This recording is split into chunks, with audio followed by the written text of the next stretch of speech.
Well, good morning, everyone. Good morning. I'd like to welcome everybody to our meeting today. And we're going to dive right in. And I will turn things over to Ms. Peggy Pinnell. Good morning, and welcome to all of you, including the audit committee. And since you're so unruly, I guess we'd best come to order, right? The first order of business would be taking up the minutes from the meeting on March 25th. So moved. And Mr. Chairman, if I may, could I have just a moment of personal privilege? Absolutely. This month I will have been here 10 years. And what is amazing to me is that in all the years I've been here, you have heard very few corrections or additions to minutes. These board books sometimes run as much as 500 pages. And the fact that they are in the shape they are in is an incredible tribute to the people who put them together and all the people in the back rooms that we never see or hear from, but the lights stay on. So thank you ever so much. We really appreciate it. Thank you. And the second item, Pamela, you're going to tee that one up. Thank you, Director Pinnell. I'm going to introduce Suzanne Ritter, who is our VP and Controller, and Suzanne will talk about the results of our RFP for external auditors. Good morning. How are you today?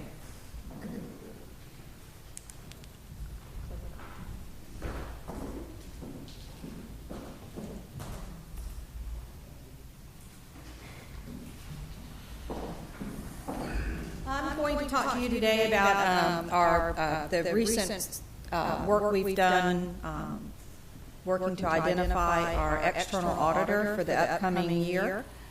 And I'm going to give you a little bit of background about the auditor selection and the legislation that requires us to select an auditor. I'm also going to talk about the process, the evaluation criteria, and then finally our recommendation. So under state statute, an Santee Cooper Advisory Board was established, and one of the roles of that advisory board is to annually select an external auditor for Santee Cooper. Now, within that, the auditor, that selection has to be made by July 1st, and the only other real criteria associated with that was that the external auditor must be resident in the state, and so we take that to mean that they need to have an office in the state of South Carolina. Historically, what we've done is staff has worked to evaluate potential external auditors. We've made a recommendation to the board, and if the board accepts that recommendation, then they will make that recommendation to the advisory board for them to consider. So if we look at the process, first of all, we issued a request for proposal, and we'll talk about that in just a moment. We then do an evaluation, both technical and price evaluation. We then make a recommendation to Santee Cooper's Audit Committee. That will then be recommended to the full board, and then the board would make the recommendation to the advisory board. So for this year's process, we did issue a request for proposal. We initially issued that request for proposal for a 1-year contract with a 2-year extension. At our last board meeting, the board directed us to revise that and also ask for proposals for a 3-year contract with a 2-year extension. And in both of those situations, we have language in there that still is contingent upon the advisory board confirming or approving that each year. So for this year's process, we submitted the RFP to 11 different firms, and those 11 different firms, we identified the 50 largest accounting firms, and then we identified those who had offices in the state of South Carolina. And so we ended up with 11 firms that we sent the request for proposal to. And you can see that those are primarily the Big Four, and then there were also a number of regional type firms included in that as well. And also included was the existing auditor, which is Cherry Becker. In the end, we had only one firm submit a proposal to us this time. Not that far off from what we've done in the past. Typically, we've had 2 to 3 firms submit proposals. We had one submit a proposal this time. That was Cherry Beckert. We did contact the firms to try to determine, well, why they might not have bid. There were a variety of reasons and some consistencies among them. One of the top reasons, especially for the big 4 accounting firms, was that their fee structure could not really compete with a regional firm, and they realized the incumbent was a regional firm. Several of them did not have utility experience, so while they had offices in the state of South Carolina, they had no utility experience.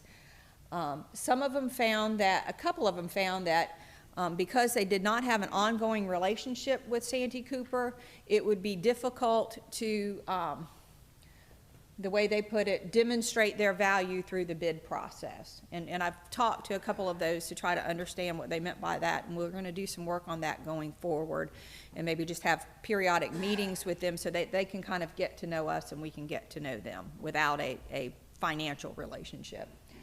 The next item was that 1 or 2 felt like that it would be difficult to recover the cost of their learning curve. So they typically think it takes a 3 to 5 year period to kind of recover their cost if they're a new auditor.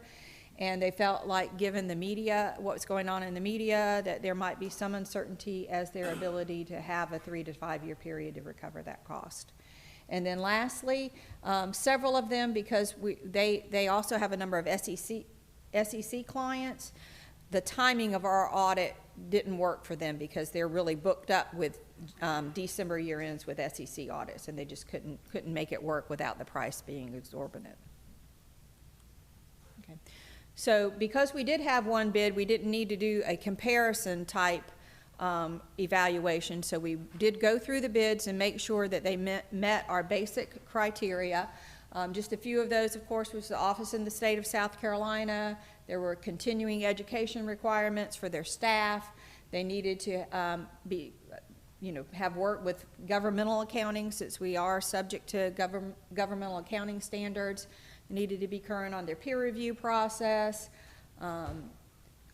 Have had done bond transactions, since we do a number of bond transactions. And then lastly, have not been disciplined by the Board of Accountancy. As we reviewed Cherry Beckert's evaluation, they met all of those criteria. In addition, there were several technical criteria that we included. They needed to have extensive governmental and/or utility audit experience. They needed to have an appropriate audit plan and demonstrate that audit plan. They needed to have consistent and experienced staff. And lastly, they needed to have the ability to rotate audit partners, lead audit partners, that we do require that they do that every 5 years. And so they needed to have more than one audit partner that they could rotate through. Cherry Beckert has demonstrated all of these things, both as our incumbent auditor and through the RFP process. So lastly, we'll talk about price. We are recommending that we recommend to the advisory board that we retain Cherry Beckert for a 3-year term, which would be 2019 through 2021, and that would also include an option for 2 additional years to extend that contract. The pricing was very favorable. The first year of the audit is $220,000. That is the same number that they charged us for last year's audit. So they did not go up that first year, and I think we kind of misworded the letter to you a little bit on that. So that price was the same, and then they are escalating that at about $7,500 a year, anywhere between $7,500 or $7,000 and $8,000, but on average $7,500 per year. I will say that I think one of the reasons that they were able to keep this number down, Santee Cooper's internal audit department does an extensive amount of work with our external auditors. Cherry Beckert is very familiar with that. They understand what our internal audit department does, and that really helps us to be able to keep the price down with them. So because of the excellent pricing that we've gotten on this, and because the advisory board still has the ability every year to approve or disapprove for us to continue with the next year, We are recommending that we recommend the 3-year contract with the 2-year extension so that we can lock that pricing in for that time period. Thank Any you, questions? Suzanne. Are there any questions? And thank you for the shout out to Monique Washington and her group. You know, in a perfect world, we would have gotten more responses, but fortunately, the one that we have seems to meet all of the qualifications that we need. There has been and is in your board books a resolution that we need to approve to send to the full board. As usual, if you have any negative feelings or comments about that, if you would make those at this time, that would be appropriate. Second. Then that resolution is adopted and will be moved to the full board for its approval, and then to the advisory board. That's all I have, Mr. Chairman. Thank. Oh, I'm so sorry. You know, I'm just so used to this group speaking up about anything they don't like. That was really rude of me, and I am so sorry. All in favor of sending that to the full board, please say aye. Aye. All opposed? Hearing none, we will send the resolution. Thank you so much, Babs. Appreciate it. Thank you. And next up will be our Human Resources Committee Chair, and I'll turn it over to Director Singleton. Thank you so much, Mr. Chairman.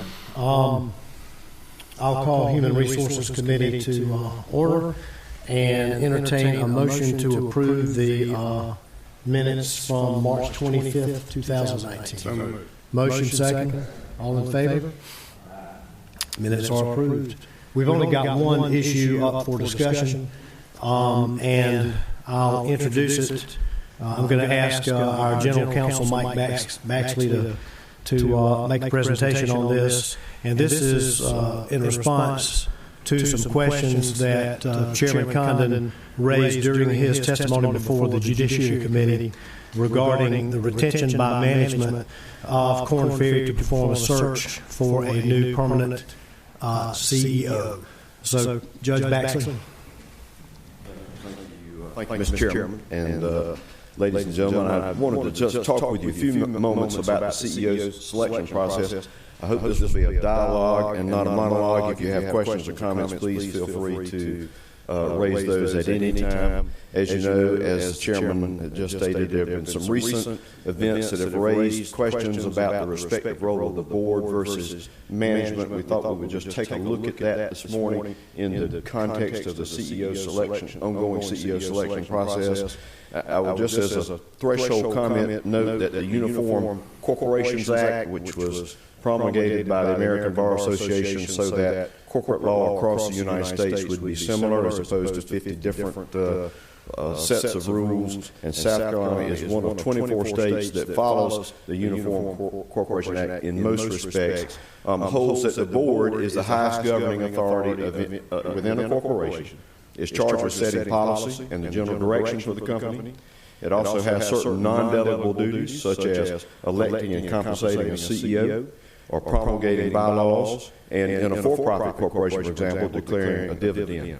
So, on the other hand, though, management is charged with executing the day-to-day operation of the company and takes its broad direction and its general policy from the board in how to do that. So I think we all agree that's fairly simple and fairly well established. I will tell you that the South Carolina legislature has actually looked at this issue before with respect to Santee Cooper. This goes back to 2005. You may recall there was a Senate report which was issued over board actions versus management actions were one of the issues in the report. That report, quoting from that report, it states, there's a bright line between setting policy for management and the direction of the company and overseeing management and getting into the operations of the company. And at that time, then Chairman Rainey commented that you don't cross that bright line because if you do, you have there's a potential that you may wreck the company. So this is not an issue of first impression, I would say, for Santee Cooper or for the state of South Carolina. Now, there really are 4 authorities in South Carolina which govern the role of the Santee Cooper Board. and the duties of the board member. And the four are this. There's Santee Cooper's enabling legislation, which is Chapter 31 and Title 58 of South Carolina Code. There's the corporate bylaws that this group has promulgated through the years, and then the history by which those bylaws have been employed. There are committee guidelines for the committees of this board, which are also adopted by the board. And then there are the corporate policies that are developed by management for the day-to-day operation of the company. Those are the four authorities. And from those sources, I submit to you that the following can be gleaned from basically what happened here. Number one is that South Carolina Code 5831, Section 30 authorizes Santee Cooper to make any sort of contracts of every name and nature and otherwise necessary to carry on, I should say necessary or convenient is a wording of the statute, to carry on the business of the company. Section 58-3160 says that the powers of the authority are executed by the board, they're exercised by the board, which has the full authority to manage the property and conduct of business of the authority. The authorized board powers in the statute include the ability to prescribe, amend, and repeal bylaws or rules or regulations. Article 3 of your bylaws establishes 7 board committees, one of which is Human Resources, which is currently chaired by Director Singleton. On January 28, 2019, this board renewed the committee guidelines for the 7 committees of Santee Cooper and gave the Human Resources Committee the exclusive oversight and jurisdiction for employee recruitment and retention. That was not a new act. That's been consistent with several years of committee guidelines for Santee Cooper. Section 30-4-70 of South Carolina laws, which we call FOIA, permits public meetings to be closed for discussions of employment of an employee. And pursuant to that section, on March 25th of this year, the HR committee of the board followed the appropriate procedures and voted to go into executive session for the stated agenda purpose, and I quote, to discuss employment matters relating to officer appointment, compensation, and succession planning. All board and committee members were present for that session.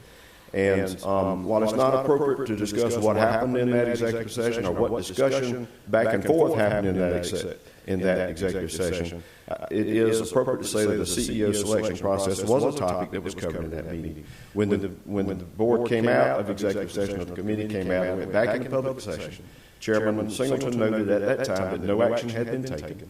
Before the committee adjourned, and at that moment, when that committee was still in session, there was an opportunity, just as Director Pennell asked a few moments ago, if anyone has a comment or has I think the actual comment was if anyone has a negative or disagrees, please state your position now.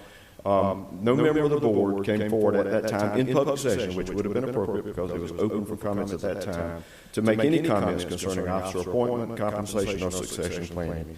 I will also tell you there's no statute, regulation, or bylaw that sets a specific selection process for CEO. Now, you can change that. You can make a bylaw that would set it out with great specificity, but in this moment, at this time, there is no such bylaw within the bylaws of Santee Cooper. On April the 8th of this year, Chairman Singleton, by email, confirmed that he had requested 2 other directors to assist him in a CEO selection process and inquired of General Counsel, that would be me, via that same email whether a search firm could be engaged to assist without full board action approving the engagement of a search firm. My response in writing, and I quote, "The chairman of HR has the responsibility for developing a permanent CEO selection process for recommendation to the board. If retention of a firm with subject matter expertise is necessary to develop that process, such engagement is already authorized and is within your discretionary authority to do so." I base that advice, which I just gave to you verbatim, on the following. Number 1, the board is not required to publicly vote and kick off some formal CEO selection process or choice. And for that, I refer to several minutes in the past. On February 28, 2000, the resignation of Graham Edwards was announced in the minutes, effective June 30th, and then in the same resolution appointed John Tinkin to succeed him without any notion or mention of a CEO selection process. On January 12, 2004, the board minutes announced that John Tinkin then tendered his resignation, and 2 weeks later, on January 26th, the minutes record that Lonnie Carter was chosen to succeed him without any public mention of a CEO selection process. On more recent history, on October 6th of 2017, the board minutes show that Jim Brogdon was appointed as interim CEO to replace Lonnie Carter, again, without some formal kickoff of a public session or public announcement of a CEO selection process. I will also tell you that Section 58-31-55B2, which has to do with the best interest test, specifically allows a director and this board to seek and rely upon professional guidance in considering matters within the subject matter of that person or entity's expertise. So in order for Chairman Singleton to discharge his responsibility as HR chair, and he felt he needed professional advice or assistance outside of Santee Cooper, there's no law, excuse me, ladies and gentlemen, no law, statute, or regulation that prohibits the retention of that assistance. In fact, in order to develop and provide that reliable advice and recommendation that would then come to this board for public action, the best interest test would require that type of professional expertise be retained. It was within my spending authority, within the policies of Santee Cooper, to sign a contract for $156,000. It actually was very reasonable terms, far below standard cost for this type of services, and thus, excuse me, again, the contract was executed by management. I will just, in closing, I will simply say this. To run an enterprise agency that's got $2 billion almost of annual revenues and 1,700 employees, it takes the board and management working together to appropriately and reasonably discharge the statutory and fiduciary duties that this board has. There's no one method by which some acts may be accomplished. Nothing in the statutes or bylaws or regulations require board action to hire Korn Ferry. Multiple contracts are let daily by management without board action, some in the hundreds of thousands and even millions of dollars. Clearly, this board has the authority to set some specific procedure and set a requirement for an action, but in the absence of such, there's no ultra vires act that has occurred here by either Chairman Singleton or by management. Now, I will be more than happy to answer any questions. I'd be glad to discuss this further if you wish, and appreciate, indeed, the input of the board. This is not a question, but rather a comment. The way our committee structure is set, every person on this board has the opportunity to attend every committee meeting. None of us is a shy or retiring person when it comes to commenting, particularly yours truly. And sometimes I probably need to apologize for that. But this particular firm, Korn Ferry, is the firm that we had worked with years ago in our strategic planning and had worked with them to develop all the characteristics that we felt were necessary for the next CEO. Because at some point we knew that would be an issue that would come to us. So we've all had ample opportunity in executive session and in public session to note any disagreements or any concerns that we might have. So I can't see that we've done anything inappropriate or that we've not had an opportunity to weigh in. So thank you, Judge Baxley. Thank you, Director Pennell. I would add that Ken Lott, our HR VP, has a long-standing history with Korn Ferry, with the individuals who are involved in this, who do have a fairly significant understanding of the needs and the position of Santee Cooper. So thank you for that, those comments. I'll just add that I think myself and others have heard from a lot of folks around the state, mostly in Columbia, that it's time for Santee Cooper to move on. While we appreciate Judge Brogdon's service, I know Pam probably wants him back. She has a better life for him, but it's time to move on. It's time for us to move forward, irregardless of the decisions they make. We need to create as much value for Santee Cooper as we can, and I think this is a step in the right direction.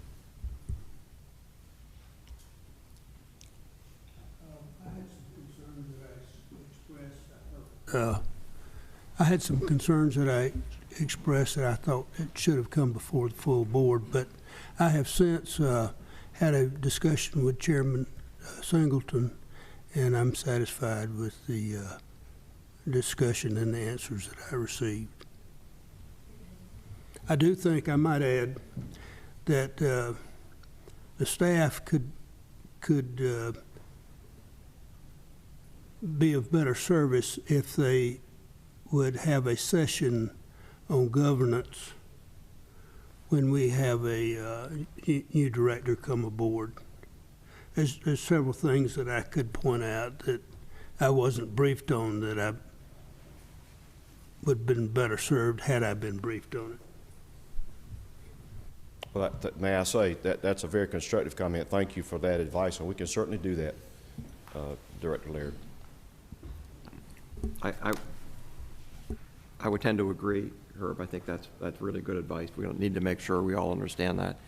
Those of us that have been here a while, we take for granted all of this because we've been through it before, or we've discussed it at one point or another. And I appreciate your very comprehensive response to this question that was raised. So, thank you. Thank you. Any other questions or comments? Yeah, I would just add one comment. As we've discussed in the past, Judge Brogdon, obviously has served a tremendous role during this transition period. We do need to look forward in terms of how we look to respond to the request to reform Santee Cooper, and I made public remarks in front of the Senate committee last week that I felt like having a utility experienced executive made sense, and so we are moving in that direction. I'll also remind everyone that Judge Brogdon's current contract calls for a 60-day notice, so he could let us know at any point that he would be leaving in 60 days. So it's in our best interest to make sure we're prepared for that, both in having a search firm identified and prepared to move in that direction, and also just, as I said, being able to sort of move forward as a company and respond to the reform requests that we've heard across the legislative platform. We need to be in a position to do that. And also, over the last 60 plus days, I've had numerous conversations with legislators just trying to make sure that they were comfortable that we were making appropriate steps in that direction. So this is not a new concept, and I think we've taken the right steps to move forward, and so I applaud your efforts there in that. Just briefly, if I might, lest there be anybody who thinks that I'm not in agreement with this effort, I am, not because I'm ready to leave or necessarily want to leave, but I believe it is in the best interest of Santee Cooper to secure that next person who has the experience that Director Ray has just mentioned. I think it's what we need. Certainly my service over the last 18 months has been a pleasure and an honor, nothing gives me greater joy than to work with the 1,650 folks that we have who day in and day out do those things that are necessary to make sure that, as Ms. Pinnell says, keep the lights on. And they have done that and done it very well over the course of that period of time, in spite of the conditions in which we find ourselves. So it has been my honor, but I do believe and I agree that it's time for the board to take this action. And I'm hoping that you'll find just the right person who can come in and do those things that we need to move forward and to demonstrate fully that we add value to the state of South Carolina and that we are a well-run utility. Thank you, Judge Brogdon. Steve. Mr. Chairman, Jim, I too want to thank you for everything you've done. You've been a guiding, positive guidance during this period of interim.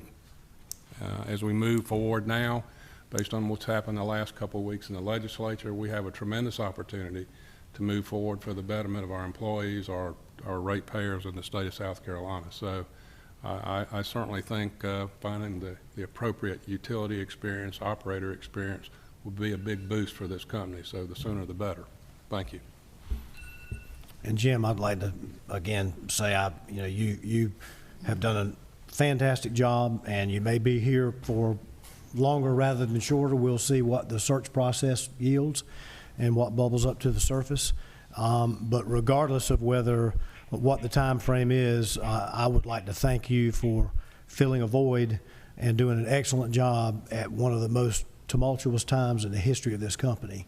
And for you to man up or woman up, as the case may be, in other circumstances, and take that task on and hit it head on, it was just speaks for your quality and your selection and your love and devotion for this company and the organization and the people that work here. And so we do appreciate you. If there are no other comments, I'll entertain a motion to adjourn.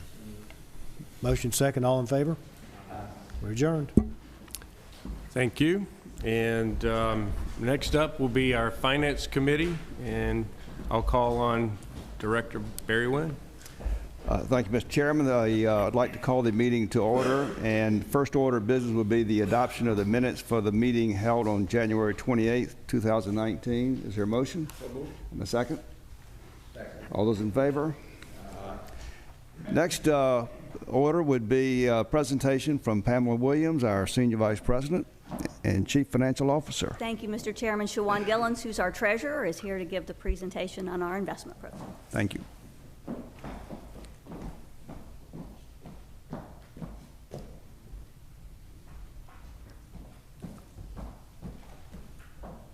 Good morning.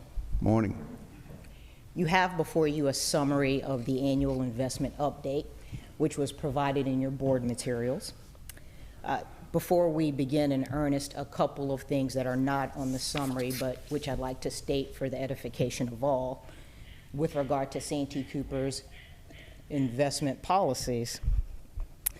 Our primary objective is not to generate profit, but rather to preserve Santee Cooper's original capital and to minimize cash balances in doing so. That is to say, having our proceeds placed in investments rather than in cash, and to do so in such a manner that provides liquidity in a timely basis. And with that said, you will note our portfolio size at the close of 2018 was just a hair under $1.1 billion, a decrease of $740 million that was due largely to the expenditures of Toshiba settlement proceeds. Our portfolio breakdown by average maturity in ascending order were debt service funds. At the end of the year, that balance was $16 million. That is due to the fact that we paid debt service for January 1st immediately prior to the end of the calendar year, as is our typical practice. Operating funds, as the name indicates, capital for working capital expenses, $220 million of that at the end of 2018 was attributable to Toshiba funds. Construction funds, likewise, we don't get very creative with our names. This is also for construction-related purposes, largely driven by the Capital Improvement Fund.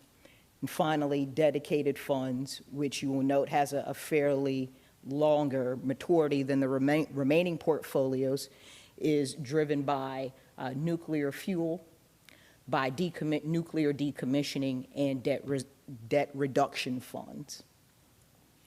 As I indicated before, our primary objective is the preservation of capital. Accordingly, our investments are government-backed securities, our collateralized deposits, treasury notes, federal agency discount notes, which don't tend to provide a large yield, but which we do consider to be safe investments. And you'll note the historical yield curve year over end. The treasury curve is somewhat higher, resulting in a higher yield for 2018 than we experienced in 2017.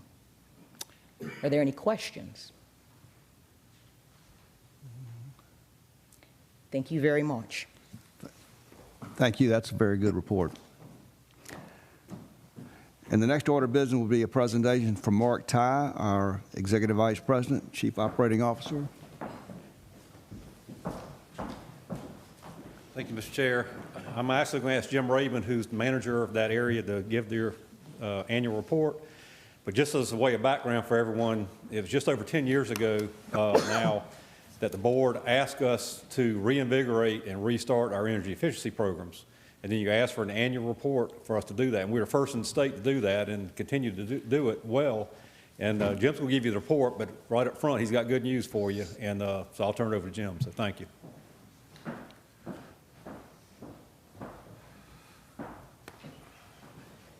Thank you, Mark, and good morning. Morning. It's definitely an honor to be here with you today and provide you an update on Santee Cooper's conservation and energy efficiency programs. As Mark said, we got some great news to share, and I can't wait to get to it, but just kind of give you an overview. We're going to cover three things. We're going to give you an update on where we stand on the goal that was established in 2008, and then we're going to roll right in and let you know, give you an overview of how the programs performed last year, and then we'll wrap up by introducing you to one of our new programs that we hope to make a part of our 2030 plan that we're in the process of developing. So as you can see from the slide that's here, as the title indicates, we have officially met the 2020 goal. And that was where we established a goal where we were going to save our residential and commercial customers 209 gigawatt hours of energy before the year 2020. So not only is that 2 full years ahead of schedule, but it's also a win-win-win situation. And let me explain that. It's a win for Santee Cooper customers because they're actually saving, if you look there, they are saving up to $258 million over the life of the improvements that have been made to their homes and their businesses. So that's really a win for our customers. They've got more money in their home, family budgets. Our commercial customers have a better cash flow for their businesses. So all of that's a really good thing. But it's also a good win for Santee Cooper as well, because we were able to help our customers make these improvements to their homes and businesses for less money than it would have cost us to buy the fuel to generate the electricity to supply it to our customers. So, I mean, that's really a win for Santee Cooper, but also it's a great win for future generations also, because since we did not use the fuel to generate the electricity, it's still available for future generations to use. So as I said, it's really a win-win-win situation for all involved. And I really want to thank our board who had the insight and foresight years ago to establish this goal, and also our Santee Cooper leadership for their leadership and their support throughout this whole program process. So we thank you for that. But I will point out one last thing about the program, and that's this. It's hard to get our arms around how much impact this really has, but it does definitely help our family businesses and of those natures. But 209 gigawatt hours of energy is, if you look at last year's savings that we sold in residential on the retail side, that was more than 5% of our retail sales. So it's really a substantial amount that we've been able to help our customers with. Now let me show you some of the free energy services that we provide our customers and what we've been using to help our customers out. If you look in the upper left-hand corner, you'll see some of our residential services that we provide, and they are free to our customers. We do energy assessments, and for the past 7 years, we've been averaging about 492 energy assessments. That's the blue line at the top. And if you look at the red line, that's the high bill inquiries. When customers have concerns about their bill being high, they'll call us up. And we average about 350 of those on the residential side per year. And I recently had the opportunity to, a customer was escalated to me. They had a high bill concern about build a brand new home, and their bills were a little bit higher than what they were anticipating. So they called us out there. They came to me, and the young lady that you see in the photo there, it was an energy doctor photo, and her name's Amanda Brown. I attended with her, our customer, and we went in, and just within a few minutes, she diagnosed several issues that the customer had. They had an HVAC problem. They had a fan that was turned on all the time. And we've subsequently met with the customer several times, but the bottom line is every time we've been meeting, their bills have continuously come down. So it's another opportunity. Anytime we have a high bill concern from a customer, that's our opportunity to talk to the customer, interact with them, and it normally results in a very positive thing because the customer is much happier now that the bills have gone down. We do the same thing for our commercial customers in this area. So we have energy assessments. We also do rate analysis for our customers to make sure they're on the right rate. And you can see by the chart we have about, the high bill analysis, we normally have about 83 of those per year. So it's another opportunity to help our customers, our commercial customers. One more program that I'll highlight is our Smart Energy program. You can see from the slide that we've had this program since 1982, so 37 years of it. And since that time, we've loaned over $54 million to our customers, and that was about 9,000 customers that we've helped with that.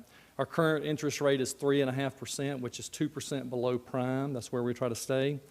And we've been doing on-bill financing for the entire time. So for 37 years, we've added the payment for the improvement, the energy efficiency improvement, to their bills, and it's just calculated with it. It's really a very good customer service.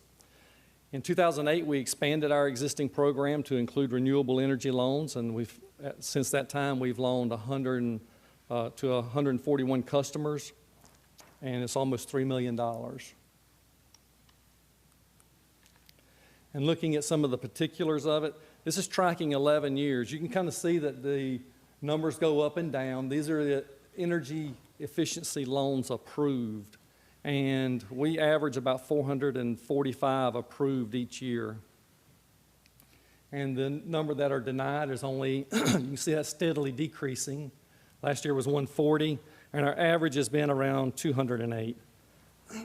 Excuse me. Renewable energy loans, they've been ramping up recently since we've introduced our solar programs, and they've averaged about 14 per year. Then if you look on the other side, you can see how much money we've got into the program. I would say if you look at the amount loaned, the green line is the amount loaned. We average loaning about $3.4 million per year to our customers. And they pay off about $2.8 million. That's our current for over that time frame.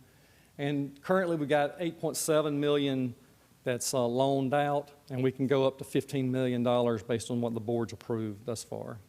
Our delinquency ratio is like 0.004%. So it's really, really, really small. So our folks that manage that program do a great, great job on it. Now let's get into the particulars of last year's program. This is on the residential energy efficiency programs that we had. You got, on the table that you're looking at, you got 5 columns. The first column shows the programs that we have. We have existing homes and new homes. You can see the number of customers from 2018 that participated. Our most busiest one is the existing homes, folks wanting improvements to their existing homes. And then these are the energy savings for the first year. And if you look at the total lifetime of the improvement that's made, if you replace a window in a home or if you replace an HVAC system, you're going to get years of life out of it. So that's how much energy would be saved throughout those years. And then the total cost of each of the programs. So the bottom line on that, if you look at this slide, there we go. I knew it would show up eventually. The reality is we've helped almost 3,200 customers last year improve their homes, and it cost Santee Cooper close to $1.7 million, and that was at a $33 per megawatt hour cost to Santee Cooper.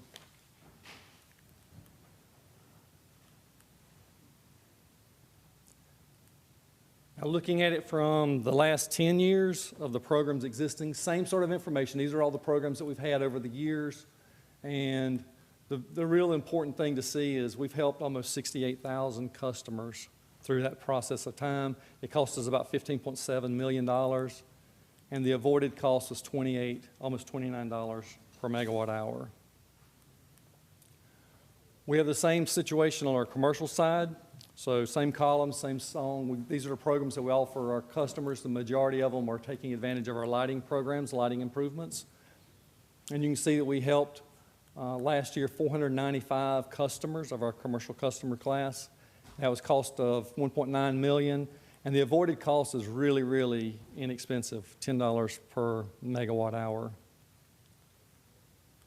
And then if we look at it from the standpoint of the last 10 years over the life of the reduced use programs, you can see the different programs that we've had, and we've helped almost 6,200 customers during that time frame at $31 million and an avoided cost of $14 per megawatt hour.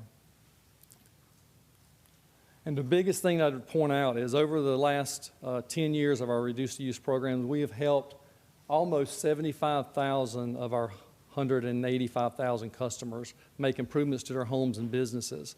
I was reading a report last week that J.D. Power put out, and they do the customer satisfaction surveys. And it said in the report that a customer, when they do their satisfaction surveys, they've observed that a customer who is very familiar with a utility's energy efficiency programs, which basically means they took advantage of some of the utility programs they had, they typically rate the utility 200 points higher on the 1,000-point scale.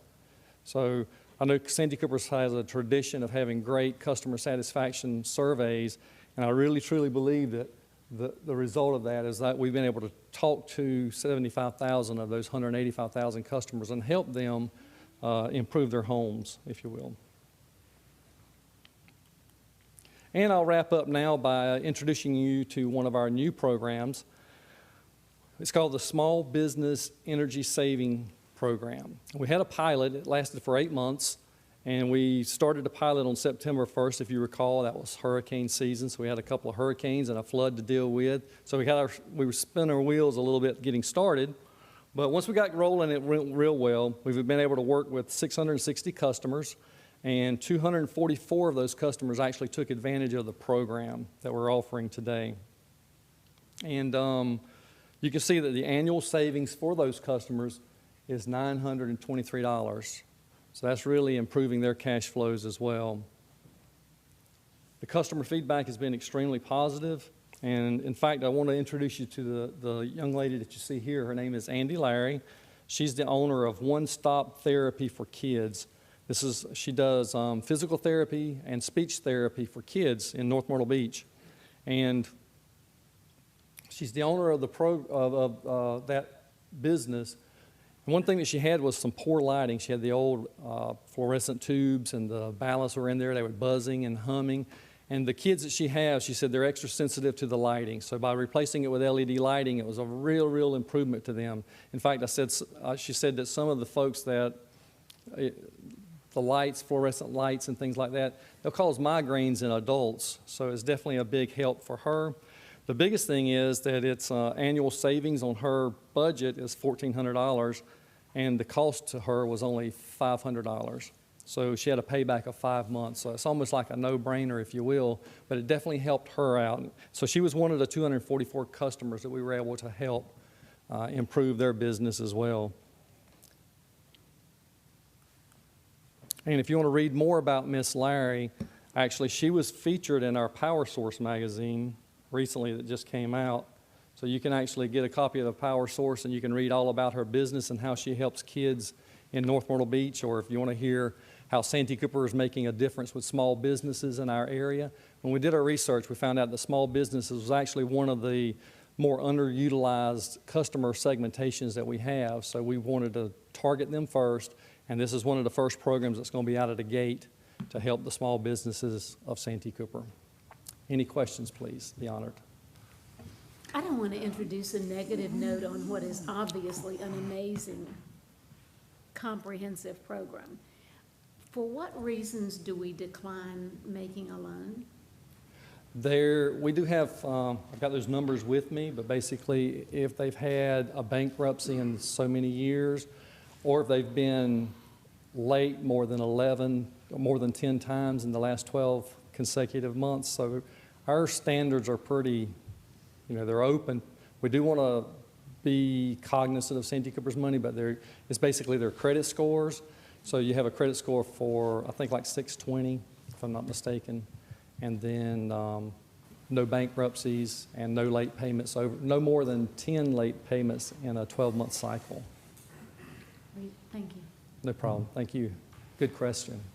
It's great progress. I recall when we set the objectives, and the management comment to me about that was, we don't know how we're going to get there.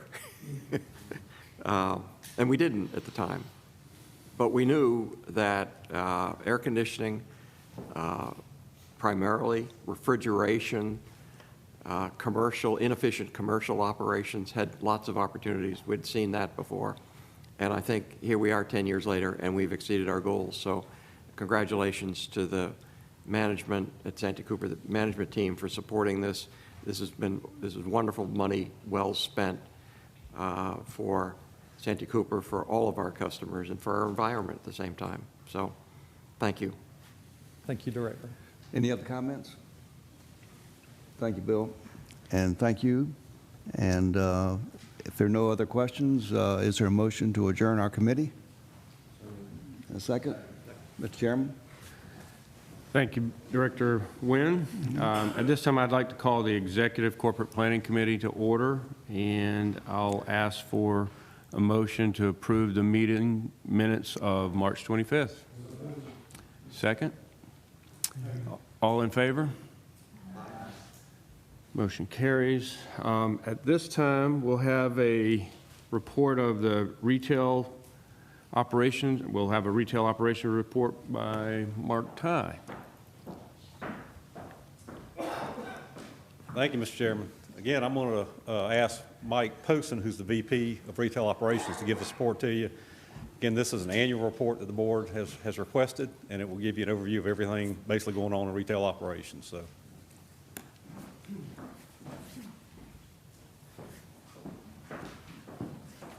Thank you, Mark, and good morning. I'll be highlighting a few items from the retail operations report that is in your board materials. The first item is that we continue to see strong growth in our retail service area. In 2018, we added 4,458 net new customers compared to 3,910 in 2017.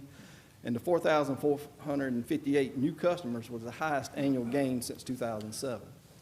And customer growth is off to a good start this year. Through the end of April, we've added just over 1,300 customers. Along with the strong customer growth last year, single-family building permits continued at a high level in 2018, and they have for the past 3 years. In fact, for the 3-year period from 2016 to 2018, the single-family building permits exceeded all 3-year periods for the past 25 years. And according to the latest Census Bureau population estimates, Horry County was the fastest growing county in the state last year.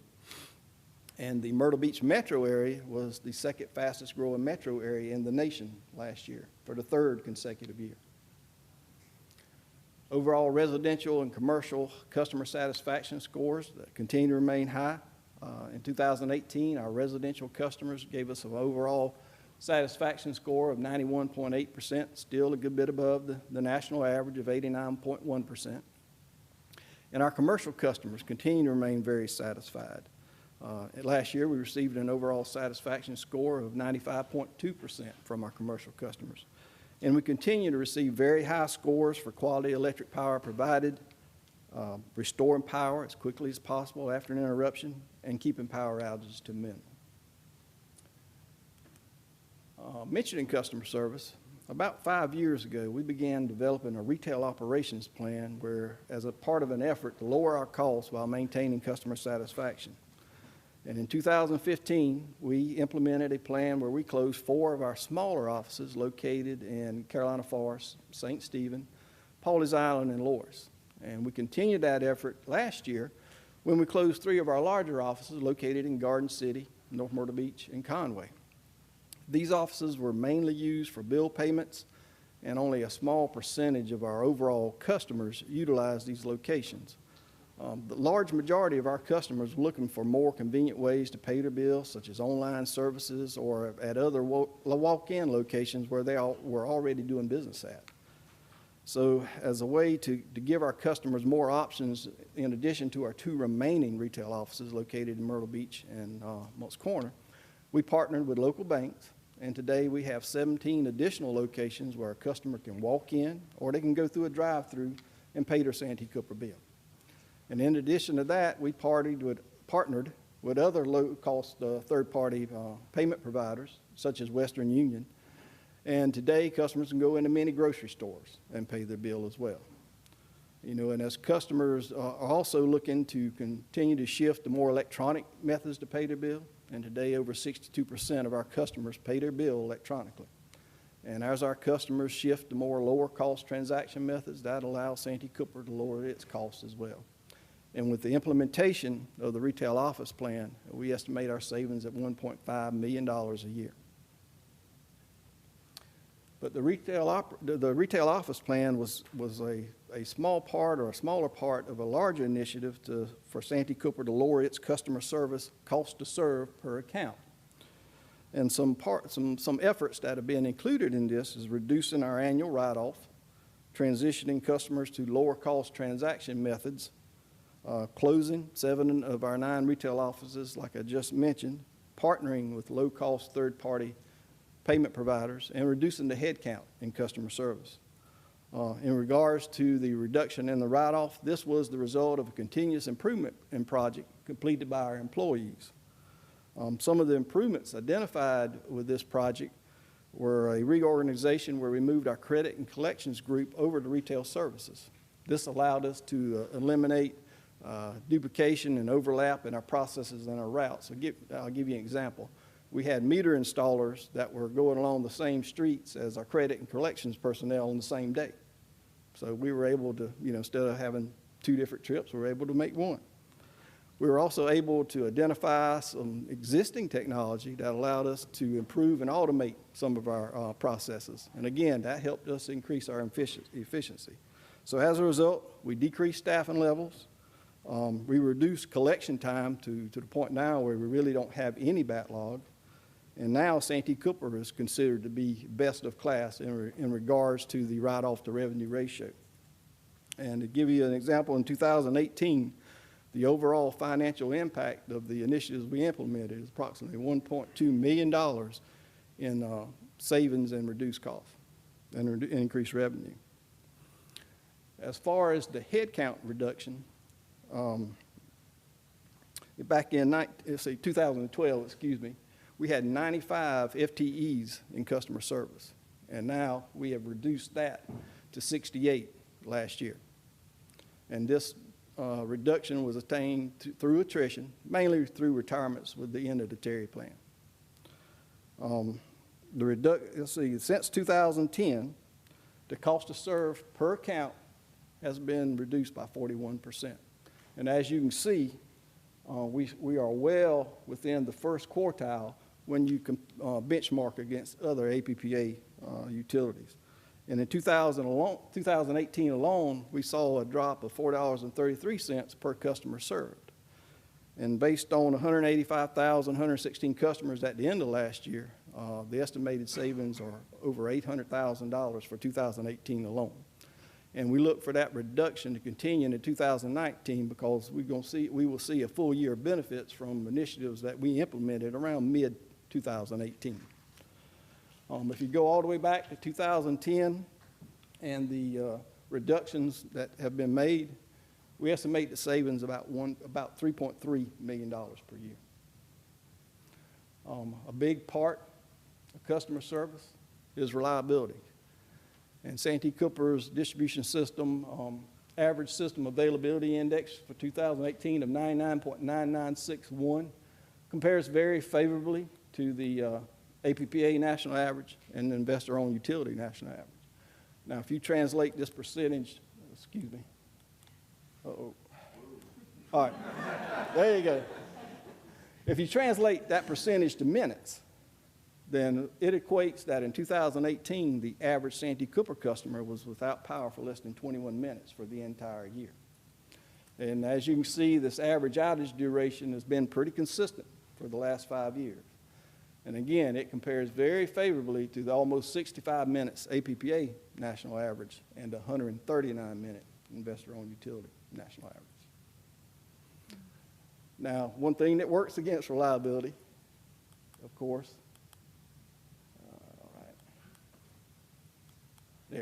the storms. In 2018, our distribution system was impacted by 2 hurricanes. All right. First, on September 13th and 14th, our retail service areas had a direct hit from a slow-moving Hurricane Florence. Our first outages occurred on the afternoon of September 13th. And our Santee Cooper employees worked around the clock until all service was restored on the evening of September 17th. This was a 97-hour event. At the peak of the storm, we had 50,310 customers without power, and during the event, just over 70,500 customers experienced an outage. We had over 650 people that worked on the restoration effort, and that included over 300 Santee Cooper employees and 362 APPA mutual aid and contract employees. About a month later, our retail service area was impacted again by a weakening Hurricane Michael as it went through the center of the state after hitting Florida, which is as what is now classified as a Category 5 hurricane. Our first outages occurred around 7 a.m. on October 11th. At the peak of the storm, we had 7,490 customers without power, and during the event, almost 14,800 customers experienced an outage. This restoration was handled by our in-house Santee Cooper line crews and the contract line crews that we had working for us at that time. And whether our retail operations employees are restoring service after a storm, meeting customer growth demands, or just completing their day-to-day tasks, they face many hazards. And I'm glad to be before you today and report that last year we only had 1 recordable injury in retail operations compared to 5 in 2017. And that 1 was due when a non-fleet ran a stop sign and T-boned our Santee Cooper fleet, and our employees suffered a minor injury, and they have since fully recovered. But I just wanted to make you aware of the great improvement in safety made by our employees last year, and just remind you of the many hazards they do face. I want to thank you for your time. Are there any questions? Yes, sir. Reliability is, those numbers include the hurricane? No. When an industry standard, when you report reliability, we report it both ways. Okay. But the industry standard is there's a thing called a major event day. And when your outages reach a certain threshold, that's a mathematical calculation, you exclude those because you cannot plan or design your system to withstand hurricanes. So the numbers I reported here today do not include. I kind of thought that maybe that we couldn't, can't have that many hurricanes and have the same. Okay, thank you very much. I appreciate that. Not that it's not good. It's good both ways, and great hurricane response as well. Thank you. Well, needless to say, those reliability numbers are impressive, especially given the coastal impact area that your retail service is in, and also obviously the dedication of your response crews and Santee Cooper employees. And then also I'd add the investment that Santee Cooper has made in the underground utilities in that retail service territory as well. So thank you, Mike. Thank you, Director Ray. Any other questions, comments? Next up, thank you. And next up will be Pamela Williams to give the Granger update. Thank you, Mr. Chairman. I'm going to turn this over in a minute, but I just want to set the stage. You all had asked us to give you an update on where we are in our efforts to remove the coal ash at our Granger generating station. As you recall, we closed that station in 2012, the end of 2012. At the time, there were 1.8 million tons on site.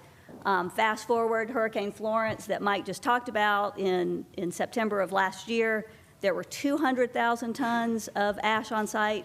And without stealing Jane's thunder, I'm happy, I think I can say this today, right? The last truck of the stored ash at Granger, that 200,000 tons, will be pulling out today. So we've made great progress.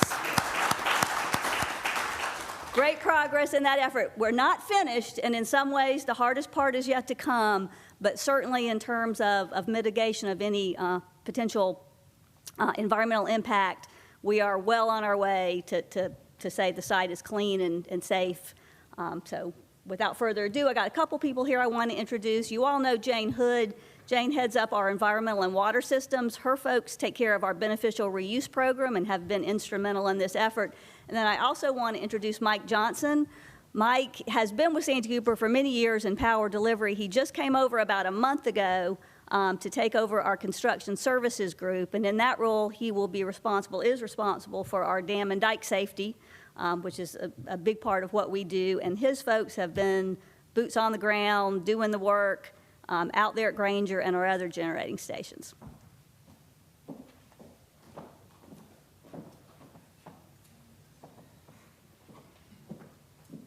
All right, good morning.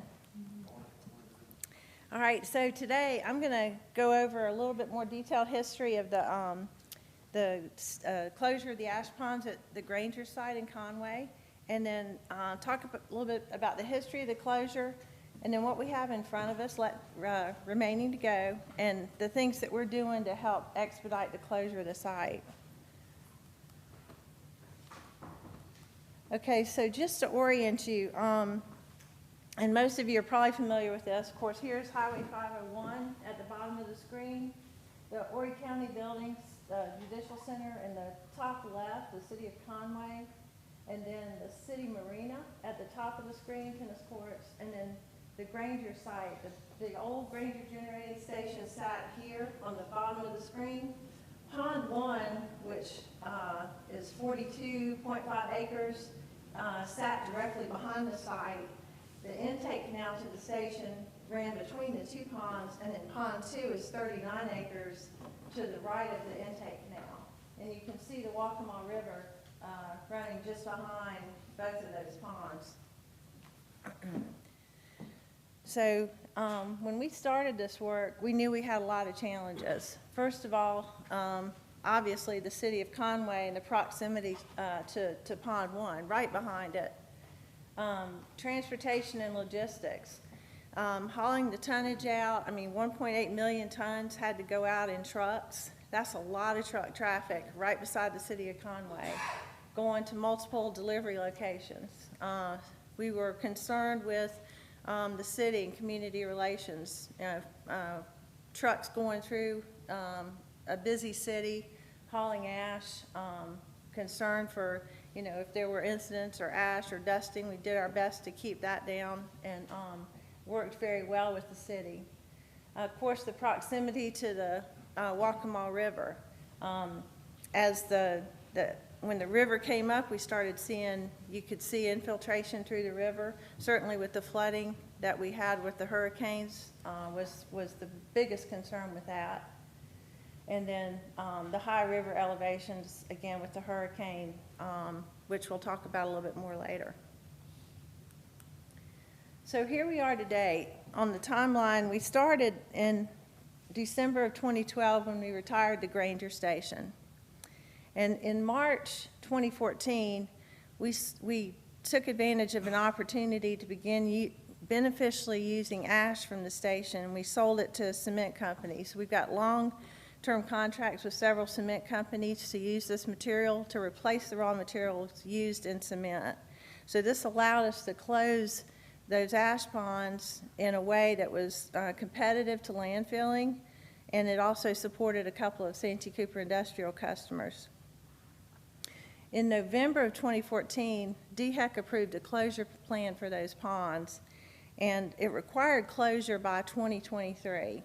And the plan to close is effectively 5 steps.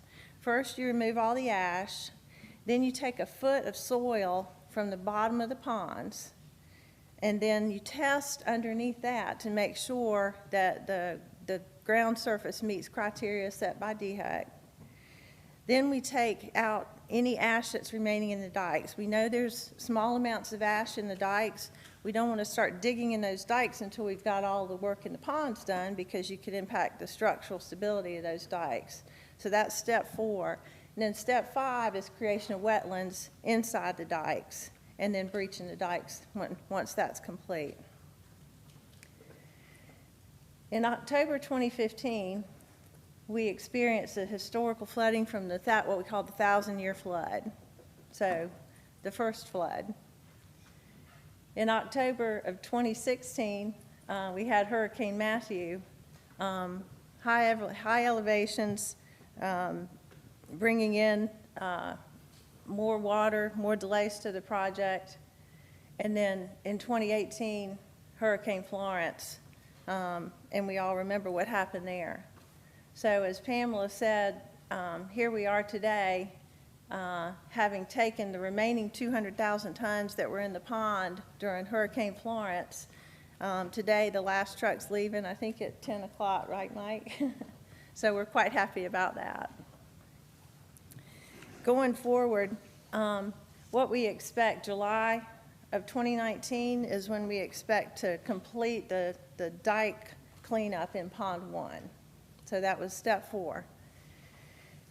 In October of 2019, the soil, Pond 1's a little bit ahead of Pond 2, so we'll be completing step 4 and starting wetlands construction in Pond 1.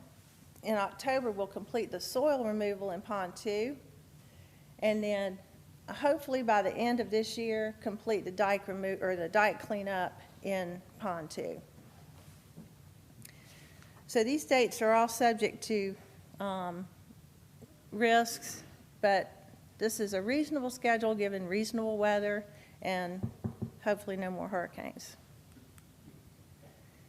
This is kind of a crazy chart, so let me walk you through it, but thought it's pretty cool and thought you might find it interesting. This is the annual peak river elevations of the Waccamaw River over the life of the Granger site. So it starts at 1950. Granger was actually started up in about 1966.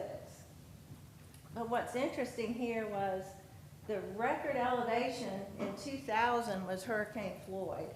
And you can see that's this line right here.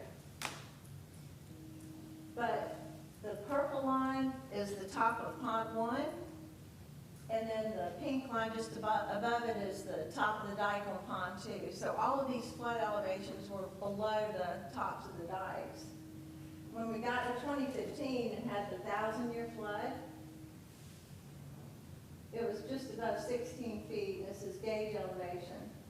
Hurricane Matthew was up to 18 feet, still below the tops of the dikes. And then Hurricane Florence was 21.7, if I remember correctly, which you see was well above both Pond 1 and Pond 2.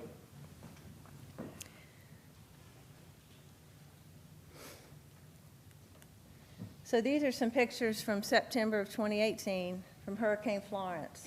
If you remember the picture, the Pond 1 looked kind of like the tooth. Well, this is Pond 1 underwater during Hurricane Florence. And then this is Pond 2. You see the pumping operation here at the base of the pond, also shown over here. And then this is a view of the entire site. Again, Pond 1 at the top of the screen, and then Pond 2 there. No, I'm sorry, that's Pond 1 there, and Pond 2 at the top of the screen. The old Granger site would have been in the top right-hand corner, right by Highway 501. If you remember, when we went through Hurricane Florence, in order to protect the stability of the dikes, we filled both of the ponds with water. So as the river came up, we were filling it with water. So if there were overtopping, it would be just a very minimal elevation difference. We were able to do that in Pond 1 and keep the dikes in place. At that time, all the loose ash was out of Pond 1, so we didn't lose the dikes, but it allowed us to pump it out and continue operating in that pond without any other issues. Pond 2 still had the 200,000 tons of ash in there. In order to ensure we protected those dikes, we employed the aqua dam. It was a mile of the inner tube that went around the whole top of the dike, and that actually allowed us to raise the elevation of the top of the dike to above what ended up being the peak of the Waccamaw River at 21.7 feet.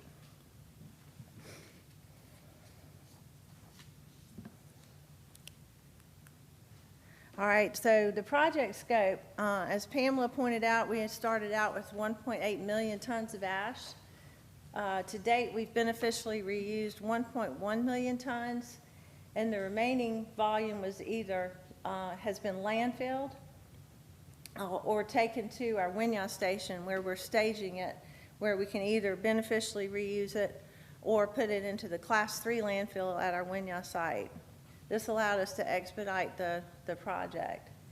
I put this chart together in April, and it shows material remaining of about 5,000 tons. As we mentioned, that's, as of today, is 0. So recent challenges, we mentioned Hurricane Florence in September of 2018. We also had record rainfall in December. 2018 was actually the wettest year on record. We had over 68 inches of rain last year. This was about 17 inches over the normal rainfall level. In December alone, we had 10 inches of rain Typically, it's about 3.4 inches in December. The other thing that has challenged us is we found some areas in Pond 2 that they call borrow pits, where they actually dug out material from the base of the pond. Some of those are up to 12 feet deep. Big holes in the ground. It's been a challenge to get the ash out of those ponds. We've removed ash and we'll be testing to make sure that all the ash has been removed for those areas. But that was a challenge that held us up for a little while.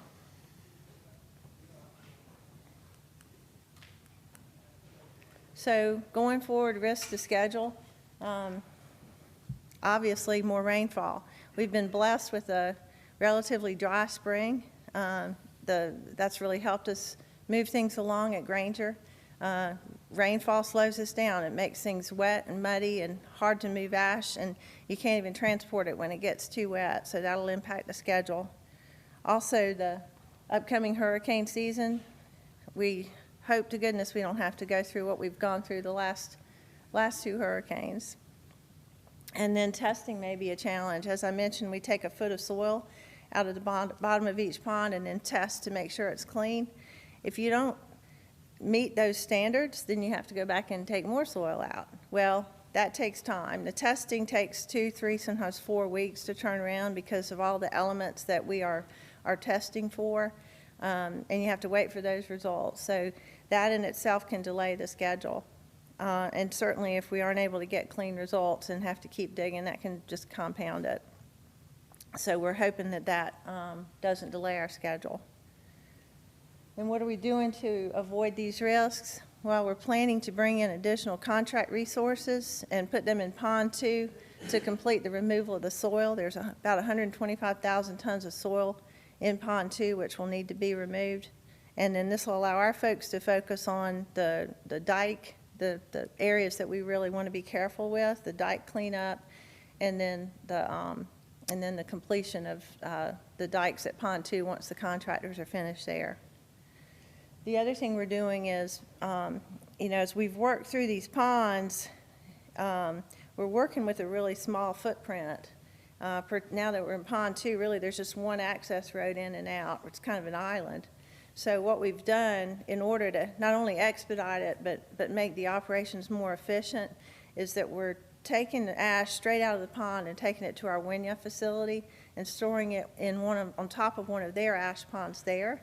The ash has to be screened before it's either beneficially used or landfilled, so it allows us to do that screening operation at Wynya. It gets it out of the way and lets that operation take place and much more efficiently.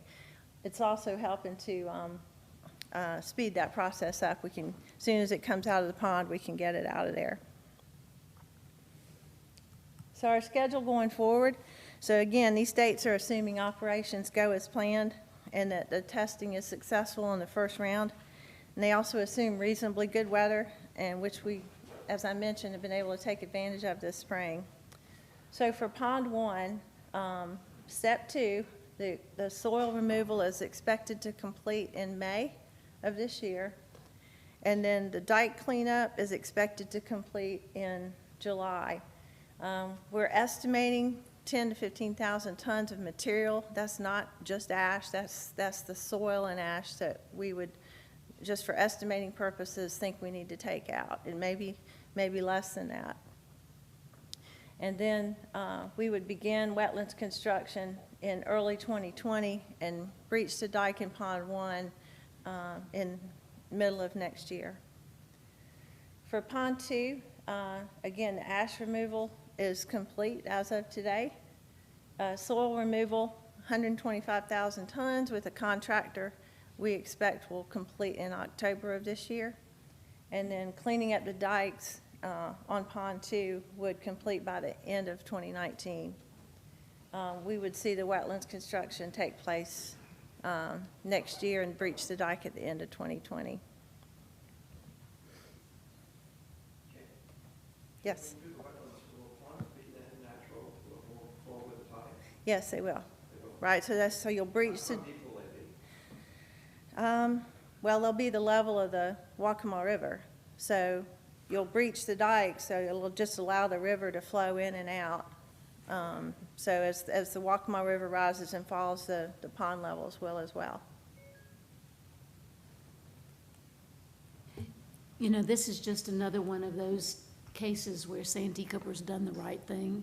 Remember, we talked about just capping them, and decided to spend the extra money to do this. So hats off to them for once again doing the environmentally right thing. And Jane, you know, everybody would love to have everything done and be finished with both of these ponds prior to hurricane season this year.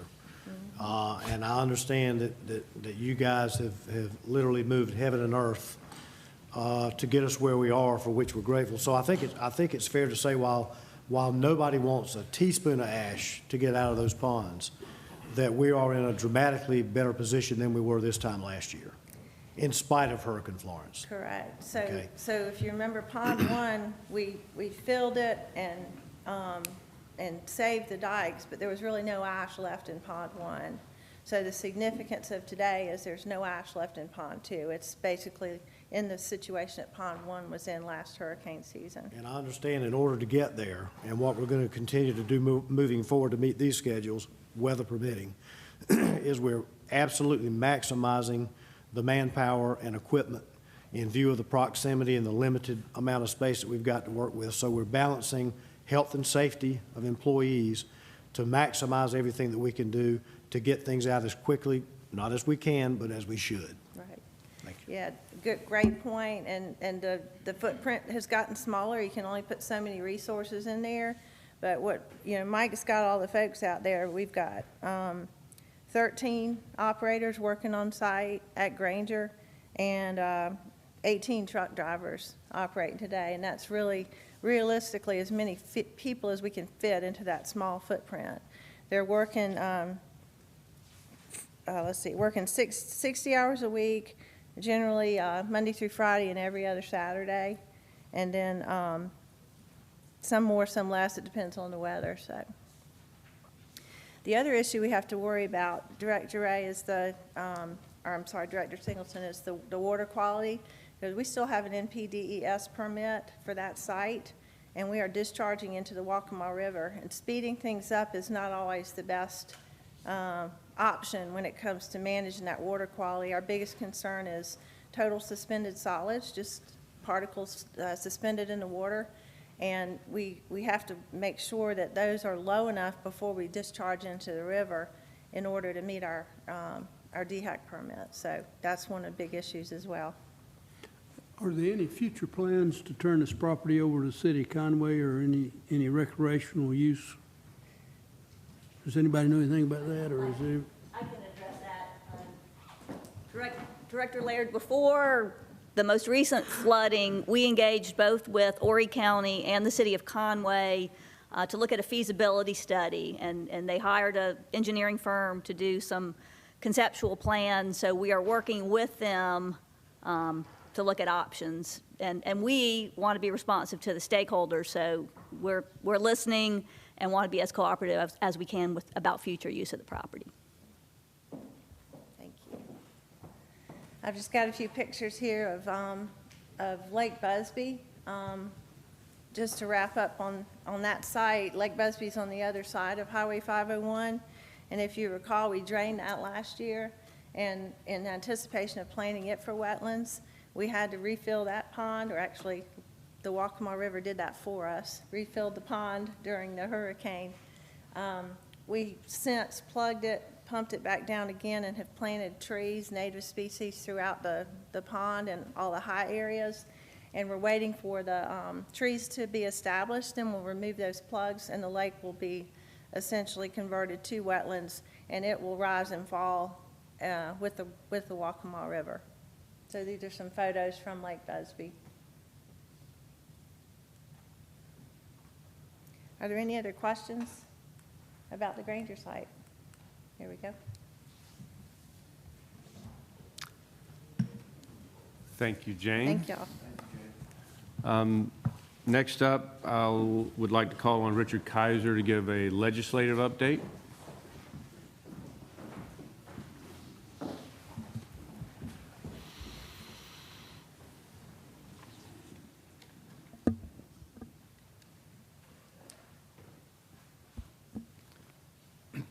Good morning and thank you. Please stop me at any time if I need to clarify anything I'm saying, or if I transpose bill numbers, I apologize in advance. There are a lot of bill numbers jumping around out there right now, so if I need to clarify anything I say, please stop me, okay? You may recall the last time I stood before you, I talked about the fact that there was getting ready to be a very busy couple of weeks in Columbia, and that was really dealing with some hearings that were coming up on the House side. Several House bills related to Santee Cooper were coming up. So a brief recap of what happened there. 2 House bills passed out of the House and went over to the Senate around the 1st of April. The first one is House Bill 4261, if you'll recall. That was the bill that was referred to sort of as the Santee Cooper restructuring bill, if you will, and it did several things. Among them was it said Santee Cooper would be subject to Public Service Commission jurisdiction for new generation and new transmission above certain sizes. It also said that it also codified our rate adjustment process, or our rate process that we currently go through, actually codified that process and gave ORS a role in that process as well. It created something called the Santee Cooper Oversight Committee that would be made up of 10 legislators that would do a biennial report back to the General Assembly. And it made a few changes to how our board was constituted. We would still have a 12-member board, but currently, the 12 members are all appointed by the governor. Under House Bill 4261, 7 members, the 7 congressional districts, would be voted on by the General Assembly. The 5 remaining members would be appointed by the governor. And the terms of the board members would be 4 years instead of 7 years. That bill passed out of the Senate, passed out of the House, went over to the Senate. It resides in a Senate committee, and it has received no action since it went over to the Senate. No hearings at this time. Also in the House was a House bill called 4287, and that was sort of the bill that we were referring to at the time, that the Joint Committee would receive bids for the purchase of Santee Cooper. And keep in mind, when I say Joint Committee, the Joint Committee is the committee that was formed in last year's state appropriations bill that created a 9-member Joint Committee.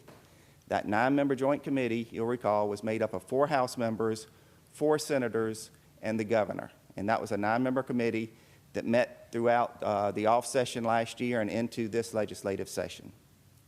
And 4287 directed that joint committee to coordinate the bid process. So that joint committee would hire a consultant or the needed resources to go through the bids that they received. And that joint committee, through the ICF process, received 15 non-binding bids, if you will, 7 of them for purchase, 8 of them for management. 4 of them had sort of made the cut for their criteria for the purchase.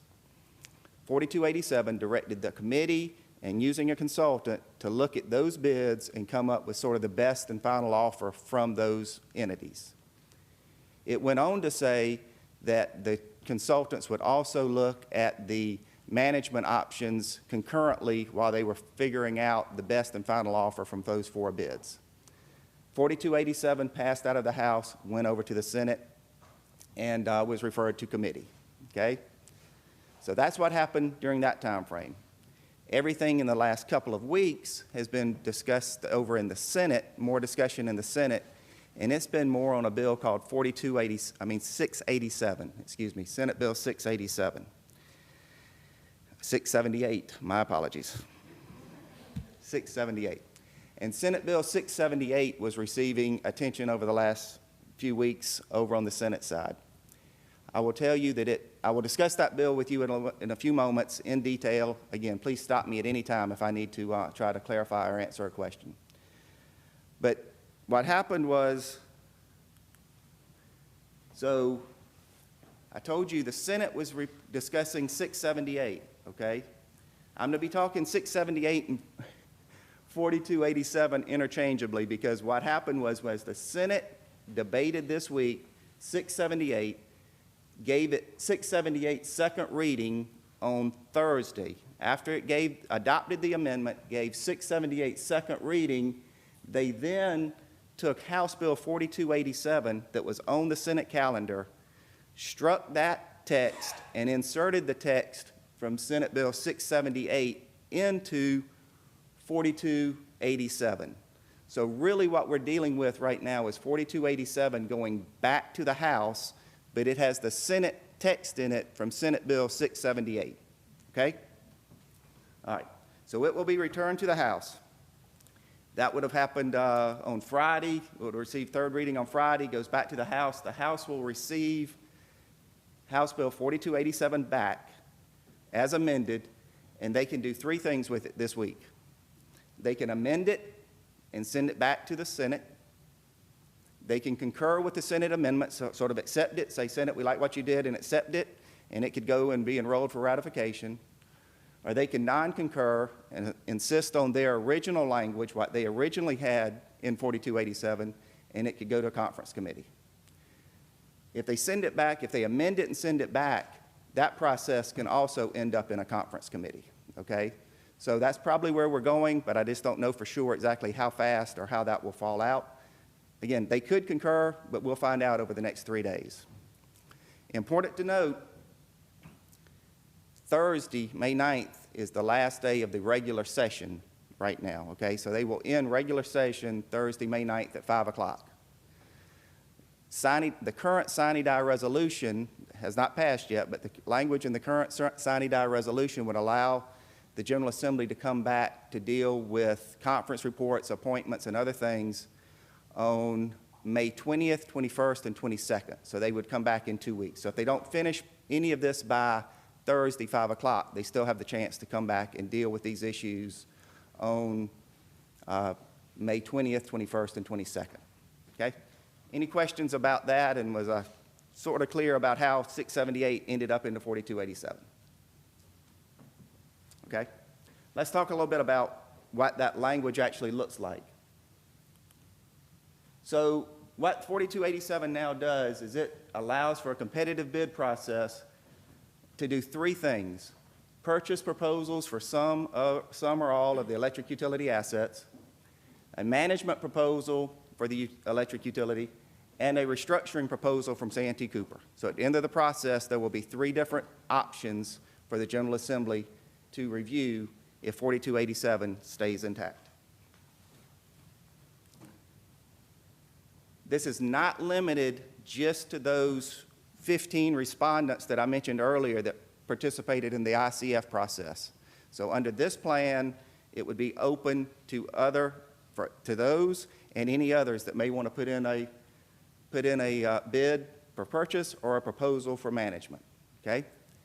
And this one will be run by the Department of Administration. The Department of Administration would be the entity hiring the consultants, hiring the legal experts, the financial experts to assist. Remember, the 9-member joint committee was going to coordinate it on the House side.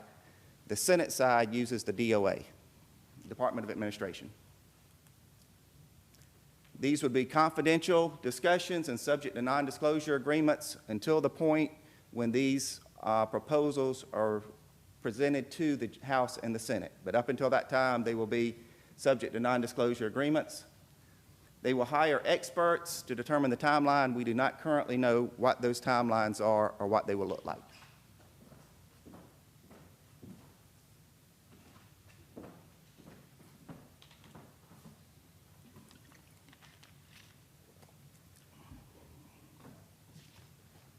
So if we look at the first portion of 4287,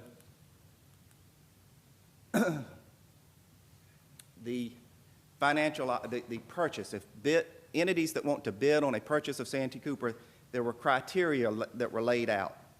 And the DOA must take into account this criteria from anyone who's interested. They must have they must consider the financial capability of the entity making the bid, plans to address the bonds and other indebtedness of Santee Cooper, and get a letter saying that that indebtedness is covered. Projected impact, financial impact on retail customers must be considered, and capital to debt ratio for 5 years have to be considered. Now, I'm getting ready to go through several things. It's not just this, okay? It's a variety of things that they must consider. Additionally, is there any cash payment to the state? After this transaction occurs, is there any cash there for the state for the benefit, it says for the benefit of the state and the benefit of the taxpayer? Is there any money there? What would be the impact on customer rates for 20 years after an acquisition of Santee Cooper were that to occur? The bidder would have to offer that 20-year projection. And 20 years is sort of common throughout this bill, okay? They talk about future generation plans for 20 years. An acquiring entity would have to go ahead and tell the DOA and or the General Assembly what their plans were for future generation for 20 years. Future transmission investment for 20 years would have to also be listed. In both generation and transmission, when they say this 20-year plan, they have to talk about when, what the financial impact would be on customers, and the assumptions needed, or what assumptions were used to plan for that generation or plan for that transmission. It would require that a wholesale market power analysis be done using FERC methodology. So they would use FERC methodology to do a power analysis for our wholesale customers, is what the bill would require, okay? It says that reasonable financial protections for our employees and our retirees must be in there and must be considered. Specifically referencing retirement system and health programs, but it also has a sort of a general area that says reasonable financial protections, okay? A projection on the number of jobs that may be eliminated within 5 years. Each entity would have to stipulate what that would be, and stipulate a proposed location for a headquarters after an acquisition occurred. The acquiring entity would have to state its capacity and willingness to continue to partner with the state for economic development projects. It was noted several times during the discussions that Santee Cooper had been a great partner on economic development, and that any entity would have to have that same kind of commitment as Santee Cooper. Discussions on service territory comparison with in-state investor-owned utilities. There was some discussion this past week about, or at least within the last 2 weeks, of who serves where in the state and how much Duke serves, how much Dominion serves, how much the co-ops serve, and who's where. And they would like to know if one of those entities were to acquire Santee Cooper, what does that do to the service territory in the state? Or if another entity does it, what does that do with assigned service territories and who's serving where and the proportion of the citizens that are served? Okay? And then any additional other terms. So that's what a bidder will have to look at, this criteria, and make sure they are addressing these criteria. Okay? Additionally, one other. Any entity wanting to put in a purchase offer for Santee Cooper would have to submit any of their regulatory filings that they have had in the states where they operate over the last 7 years. Wherever they operate, if they've had anything dealing with electric generation, transmission, and distribution, any filings over the last 7 years, they have to provide that and provide how it was resolved, the final disposition of each ruling, okay? Any requests for generation or transmission projects in each state, how they were resolved. Electric rate request, how they were resolved. So any entity that puts in a purchase offer has to also show what they've done in other states over the past 7 years.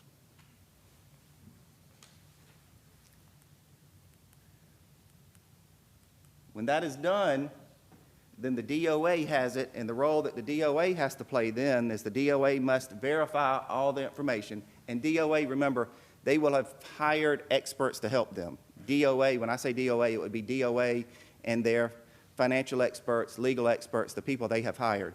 But they must verify that all the information is provided is accurate, establish a list of items that may be excluded from the sale, that entities may not have included.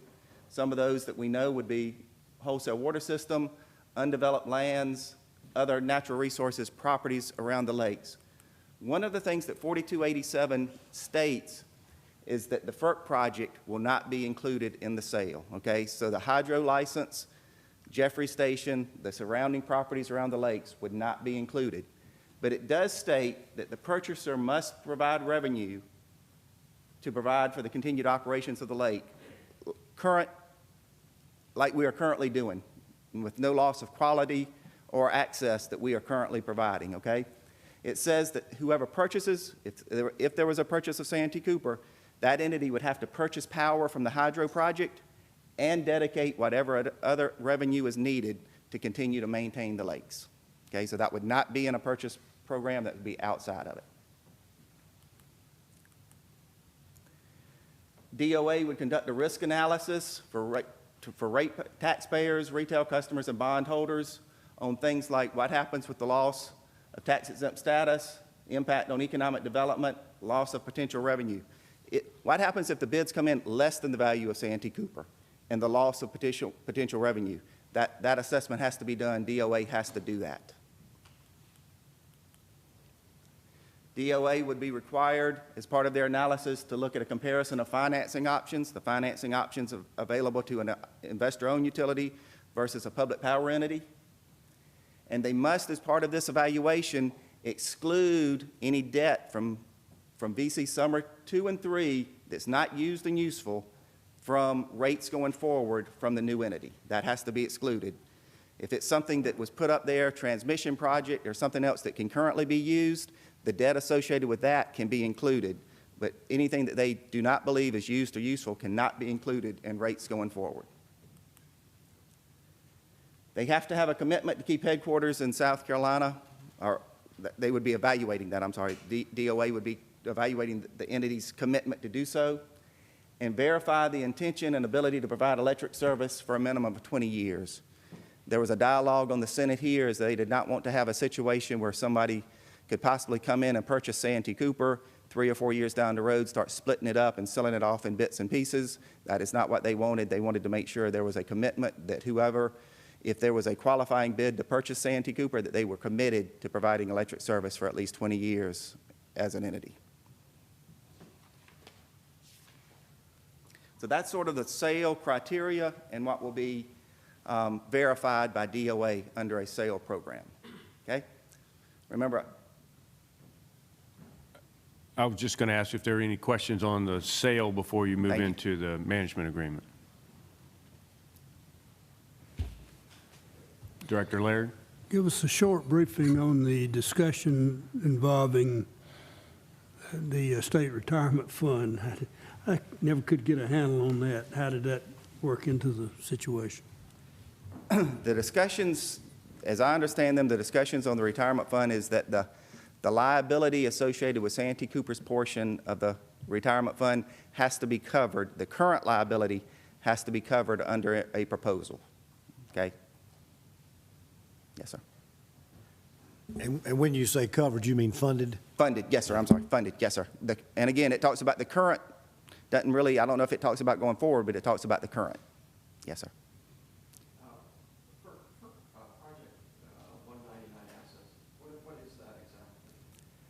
You know, I may defer in just a minute. My understanding of that would be anything inside the FERC boundary. That when I've seen a map going around the lake, anything that's inside the license or inside the boundary line. Yes, Richard, that's correct. It would be the hydro project, and it would be all of the land within the FERC boundary around the lakes, Lake Moultrie and Marion. So then what was it, the thought process about who takes over the liability for the hydro, the construction, the maintenance? We've been in a progress over the years of rebuilding some of the hydro. Some work was still not ongoing, I think, right? Would that be taken over by? I hate to assume things, okay? The entity left to take over the hydro project and maintain that would be the state with this dedicated funding source, is what I believe would have to happen, okay? My phone may start blowing up in a moment, and I may get corrected on that, but. And Richard, that also includes the lakes, dikes, and dams? Yes, sir. Okay. Yes, sir. And again, to the same, quote, standards or access that we are currently providing, which we believe is a high bar. We work hard to provide that access. Yes, sir. Would St. Stephen's be included in that? I'll have to check. That's a good question. Mark and I had this conversation as well. The agreement we have with the Corps of Engineers requires that Santee Cooper purchase the St. Stephen Hydro in 20 years from now. So 20. Maybe 18 now. Okay. So we're unsure how that would be handled under the legislation. I should have asked the question better, just so our audience knows what we're talking about. We're talking about an additional hydro asset located near St. Stephen's that the Army Corps of Engineers owns, that we purchase power from, and that we have an obligation to purchase the asset in 20 years or an option to purchase. It's not an option, it's not. Okay, so we are contractually obligated to purchase that. So that all has to get accounted for in this as well, and that was kind of the point. Right now, the St. Stephen is part of our relicensing effort because it's all, St. Stephen is part of the lake as it stands right now. So we raised this issue among ourselves, and I still can't give you an answer right now. Yeah. Okay. And this sort of goes to, I just had a couple of comments, and that is that obviously you can't anticipate everything when you're drafting legislation in Columbia, but what happens to the stranded assets? You know, if there are assets that are not purchased or not offered to purchase, those are stranded assets. And then there's a varying number of contingent liabilities that a purchaser may not want to purchase. For example, currently we have tens of millions, if not hundreds of millions of dollars in gas hedge future contracts that have a mark-to-market, probably negative value today, that a purchaser may not want to purchase. That's a stranded asset or liability of the company, gypsum contract liabilities. So all of those additional contingent liabilities need to be accounted for. They're not specifically called out in the legislation, but I guess our hope would be that DOA and their professional advisors would incorporate that into any bid document so that what you don't have left over is a company, Santee Cooper, with no revenue source and a basket of liabilities that might end up becoming liabilities of the state of South Carolina. Yes, sir. And as I've thought about that, I think obviously it's going to be incumbent on DOA and their experts to have those, list those and make sure that they're accounted for. And I guess that would fall under, the best I can come up with is that section earlier on that they would be required to list all items excluded. And they would need to have something there because no one would want, the state for sure wouldn't want to be at the end with those kind of contingencies out there and no mechanism to take care of them. Direct Mudge. You've got a big asset in Camp Hall and other economic development sites as well that really aren't developed or Right. addressed. That's right. I believe they would be outside of the sale, but yes, sir. Okay, any other questions on the purchase? Okay, and we can go back to that if we need to, okay? I'll move on to the second part would be that the Senate version contemplates a management proposal, and it says what criteria would need to be included if entities wanted to put forth a management proposal for Santee Cooper. If you remember, there was a market for that under the ICF plan. Again, those were non-binding bids, but there were some 8 different proposals that came in. We really don't know what they were, but they said they were wanting to manage some or parts of Santee Cooper. So anybody that wanted to submit a proposal for marketing Santee Cooper, and it's usually managing Santee Cooper, would have to stipulate the terms and conditions and the time period, the projected rates for the retail customers, again, for 20 years, retail customer fees or cost associated with it. How much cost, what would be the cost associated with the management plan? And what kind of projected generation, transmission, or distribution needs does that entity project for Santee Cooper? Additionally, they would have to have an opinion letter from a bond attorney that says it doesn't violate the terms of our bonds or our other indebtedness, and another letter from a tax attorney that doesn't impact our current tax status would have to be provided with this. They would like to know if those entities have any experience with public and private agreements like this management proposal that would be going forward. They want to know any impact on employees. Again, any impact on employees, including any jobs that may be eliminated within a 5-year period. The financial capability of the purchaser, the wherewithal of the financial ability of the purchaser. Again, that same service territory comparison of the entity coming in, managing Santee Cooper, do they have anything else in the state? And agree to submit an annual report to the General Assembly about their management of Santee Cooper.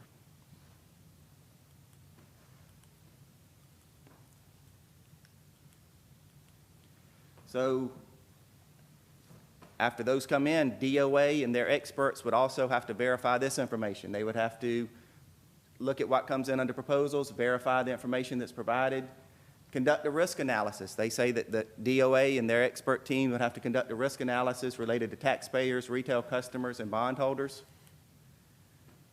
Also do another comparison of financing options and what those financing options mean for a management plan, and determine the willingness of the purchaser to pay a franchise fee. That would have to be part of what DOA is verifying as part of a management plan.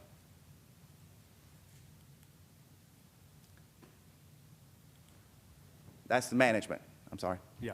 Any questions on the management option presentation?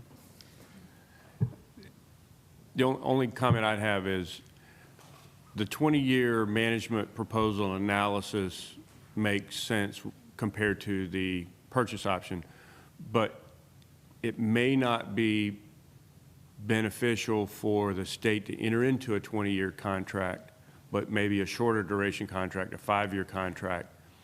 So I don't know if the language speaks to whether it's an obligation to execute a 20-year, or that's the 20-year number simply for comparison, and a shorter duration contract is an option, because it may be more beneficial to take advantage of the best and brightest ideas, but not be obligated to a 20-year management agreement. So, point well noted. I'll try to pull up the bill in just a moment and look at it again. I do not recall the discussion stipulating that it had to be a 20-year management plan. I think they were just being consistent with the evaluation criteria, but I believe it talks about just the different terms and conditions, so I think that is open, but I'll try to clarify that for you. Yes, sir. So, purchase plan, management plan, and then a Santee Cooper proposal. So Santee Cooper is also charged as part of 4287 with plans on how we would look and what we would offer going forward. It would also be a 20-year plan. It would be our 20-year forecasted demand, timeline of our plans, financial impacts, and describe our assumptions going forward on anything on infrastructure needs, okay? Plans for transmission investment, just like generation, transmission again for 20 years. What does Santee Cooper see going forward? What's the financial impact of that? And describe the assumptions. Why do we think we would need something over a 20-year period? We would need to describe why we would need generation or transmission, and what the financial impact will be over the next 20 years.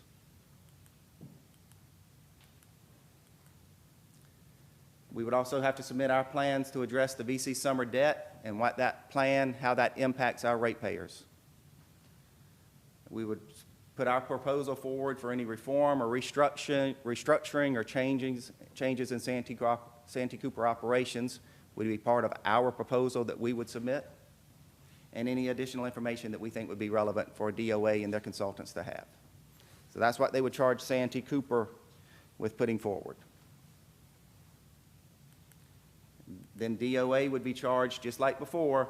DOA would have to, and their consultants would have to verify the information we provided, and they could conduct the feasibility of that information that we provided, okay? So those sort of the three main portions of who, at the end of the day, would be scored or graded by DOA and their consultants. Any questions about the Santee Cooper process? Okay. Moving on, it talks about the next section, it talks about Central and the role that Central will play in this process.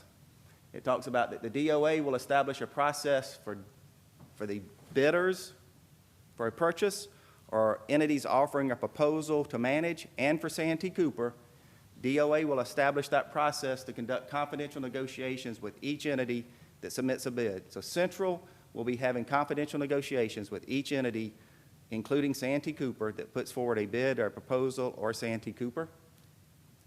And those negotiations are driven by DOA parameters and the terms that they set, and negotiations cannot occur outside of how those negotiation parameters are established by DOA and their consultants.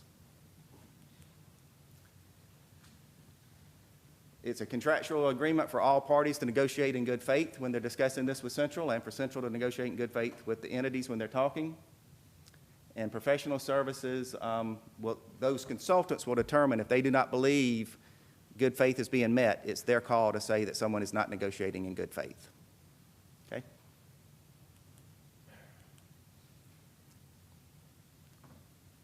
So after those central discussions have occurred and they've negotiated, that Central has negotiated with each entity that's put forward either a bid or proposal and Santee Cooper, then ORS will look at these, and ORS, Office of Regulatory Staff, is required to provide a review and commentary of each bid and respect on what that means for retail customers. Okay, so ORS then comes into play, and ORS reviews these proposals and gives an opinion or a commentary on what they think. They talk about the fact that those professional experts will ensure that any rate increase or decrease for the wholesale customers is proportional for retail customers. Okay, this was an amendment that was put on during discussions by the Senate. This was not part of the original, this was an add-on amendment. It requires complete confidentiality. Agree, these are confidential processes, confidential discussions until these submissions are made to the House and Senate. At that time, then they're opened up, but they are confidential up until then. Each party will sign non-disclosure agreements for the negotiations, and as part of the non-disclosure agreements that any entity signs for a purchase, a management, and Santee Cooper's plan, you have to agree that you will not advocate for or against this recommendation when it's forwarded to the General Assembly. So you can't be going to the General Assembly lobbying for or against the plan. If you're in this process and you sign on to an NDA, you also sign on to the fact that you will not be lobbying on it. And the state procurement code is suspended during this process. Any questions?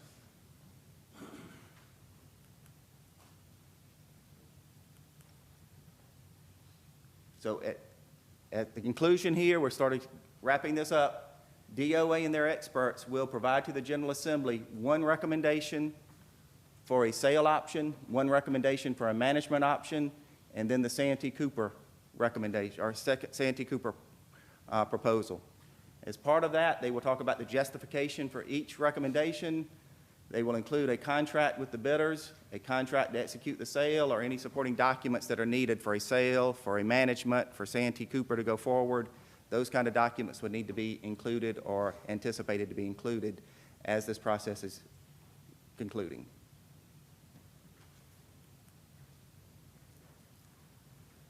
As DOE enters into these contracts, there would be earnest money requirements, and there would be penalties if an entity said they were going to do it and then they backed out after they put up earnest money.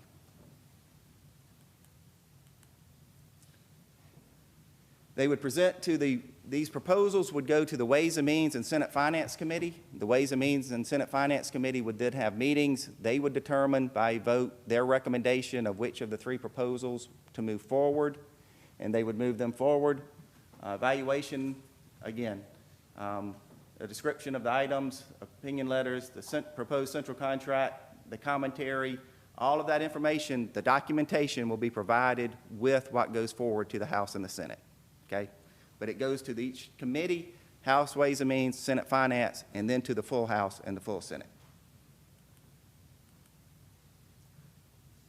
It says that Finance and Ways and Means must meet as soon as practicable to review and make a selection.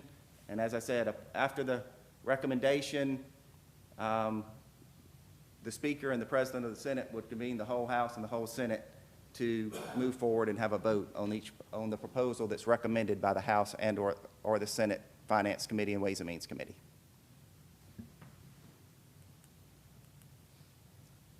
If the sale is approved, necessary documents would have to be signed. Net proceeds, if there are any net proceeds here, they are deposited in the State Retirement System Trust Fund. If a management's proposed, they will execute the necessary documents to a joint resolution, and the joint resolution would take effect upon signing by the governor.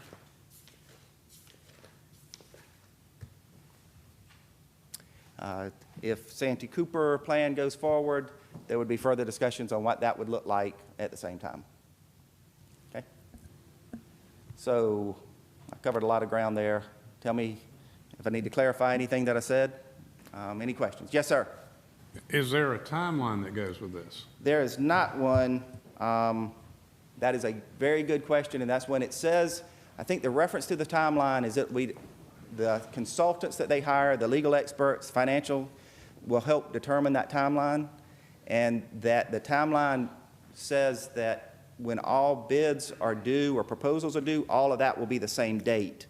But there is not a date certain out there saying September, October, February of 2020. There's nothing like that. I think it will be largely driven, I don't want to speculate, but there's nothing set right now, no, sir. I guess what we as an organization would like is that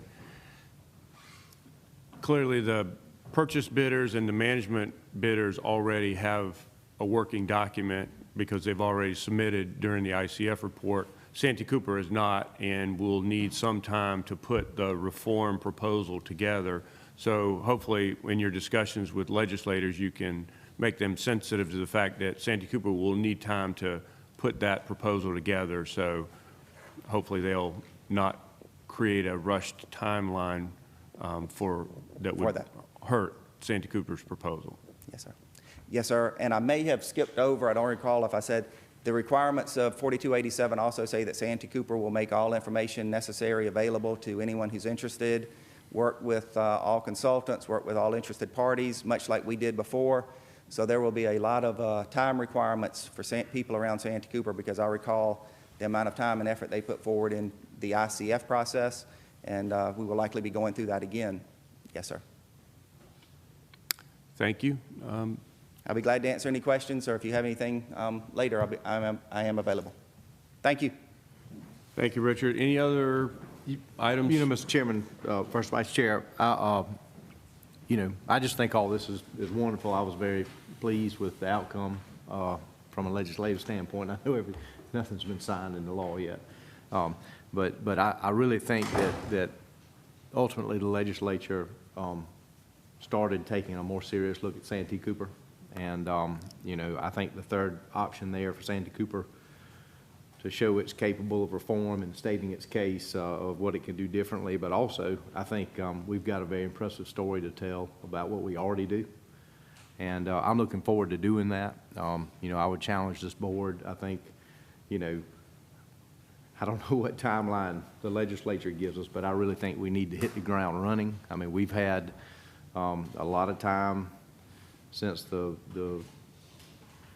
VC summer decision that we've been trying to deal with that. We've had the last year, more or less, dealing with the legislature looking at Santee Cooper, and of course the legislature, sending us messages of what to do and what not to do, which all that's fair with what we're going through now. I don't criticize that at all.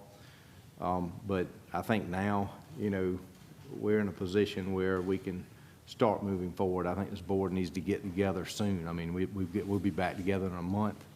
I think we need to have some type of strategic planning on the agenda to at least get a basic outline of where we go, from June forward. I don't think we can really work on it until then in any joint fashion. But I'm looking forward to working with everybody here. And I think we, staff, board members, I just think we can come up with one heck of a presentation.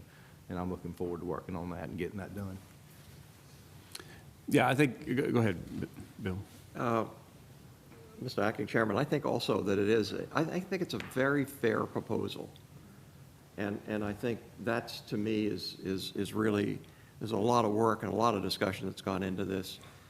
And the question is what is best for all of the residents of the state of South Carolina. And I think this is a process that will drive us to a decision for what's best for South Carolina. We all love Santee Cooper. We're going to work hard to make sure Santee Cooper is well represented in this process. But in the end, I think this process should serve for the residents of South Carolina. And I think this is a fair, and we need to show our best. And if somebody else shows a best that looks better than we can, then so be it. We move on, and the state moves on. But I think I think they've designed a very good, complicated process. Richard asked for questions. There's 1,000 questions that I can think of. Richard would be here for a long time, and we'll have to resolve those as we move forward. So thank you. Thanks for a good presentation too, Richard, trying to summarize it. Yeah, I think it's fair to say that I can speak on behalf of not only the board, but the management team and all the employees of Santee Cooper that the organization is up to the challenge and will put in a responsive proposal, and we'll put our best forward on this process. And I agree with Director Land. We should plan on some special meetings where we can begin to strategize about this. We'll wait for the final legislation to get passed in whatever form that ends up in, but that we're up to the challenge, and we'll plan on meeting as often as we need to make that proposal as best we can. Fair enough? Yes, sir. In fact, executive staff has already begun to talk about getting ready to do that, and of course, we'll come up with some initial ideas, be prepared to discuss those with you in June. Excellent. Okay, I guess that wraps up the executive corporate planning meeting. Do I have a motion to adjourn? Second?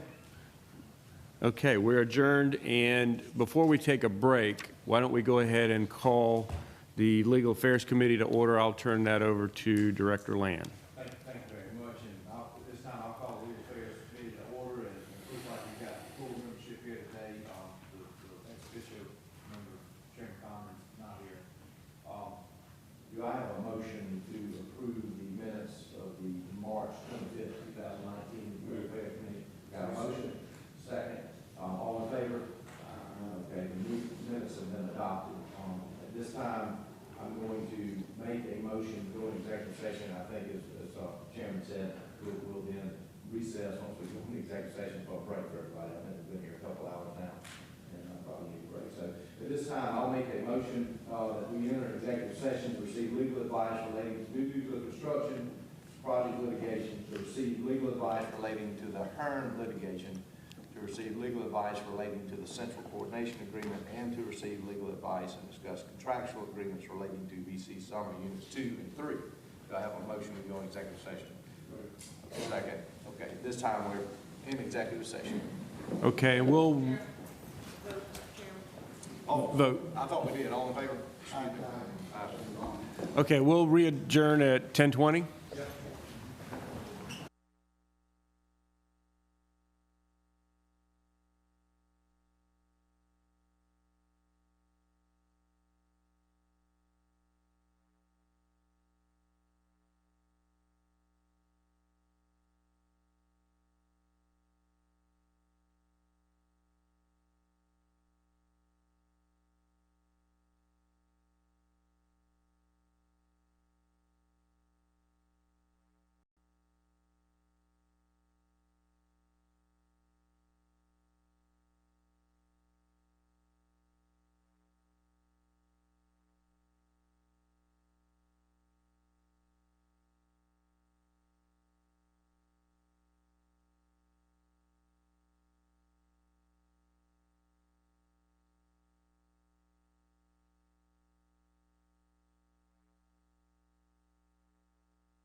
Okay, with that, I think we'll call to order the regular board meeting of Santee Cooper, and I'd like to welcome all our guests and friends, and also I'd like to highlight our distinguished senator from Berkeley County, Senator Larry Grooms, who's joining us today and has agreed to say the invocation. And after the invocation is done, I will ask Director Laird to lead us on the Pledge of Allegiance. Let us pray. Great and mighty God, we thank you for the privilege of life. We thank you, Father, for the responsibilities that you've laid before each of us. And we pray, Father, for these men and women who've been sent here, that you would direct them to the center of your holy and perfect will, that the things that would be pleasing in your sight, Father, and to the benefit of the people of the state will be done. Guidance, wisdom, and leadership. We thank you, Father. For us in Christ's name we pray. Amen. Amen. Please tonight, I pledge allegiance to the flag of the United States of America and to the republic for which it stands, one nation, under God, indivisible, with liberty and justice for all.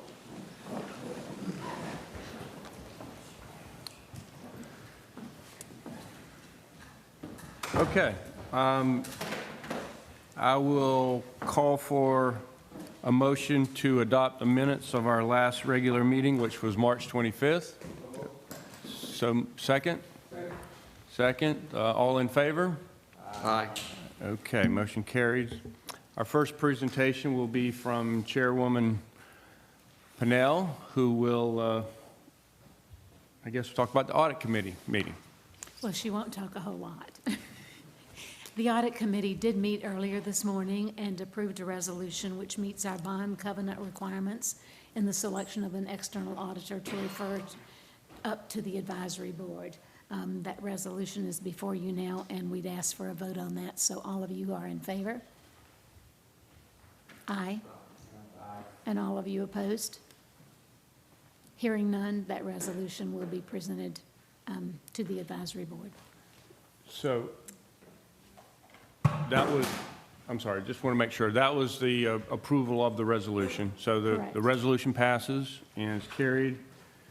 And I guess at this time we'll have a presentation by Pamela Williams on financial and line of business reporting. Thank you, Mr. Chairman. Suzanne will come back.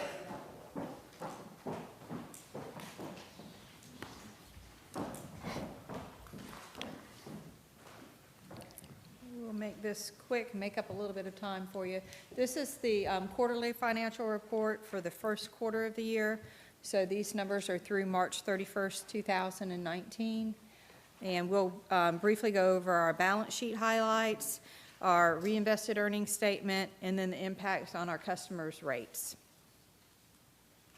So if we take a look at Santee Cooper's balance sheet, and again, this is comparing through March of 2019 compared to the same time period last year, so March of 2018.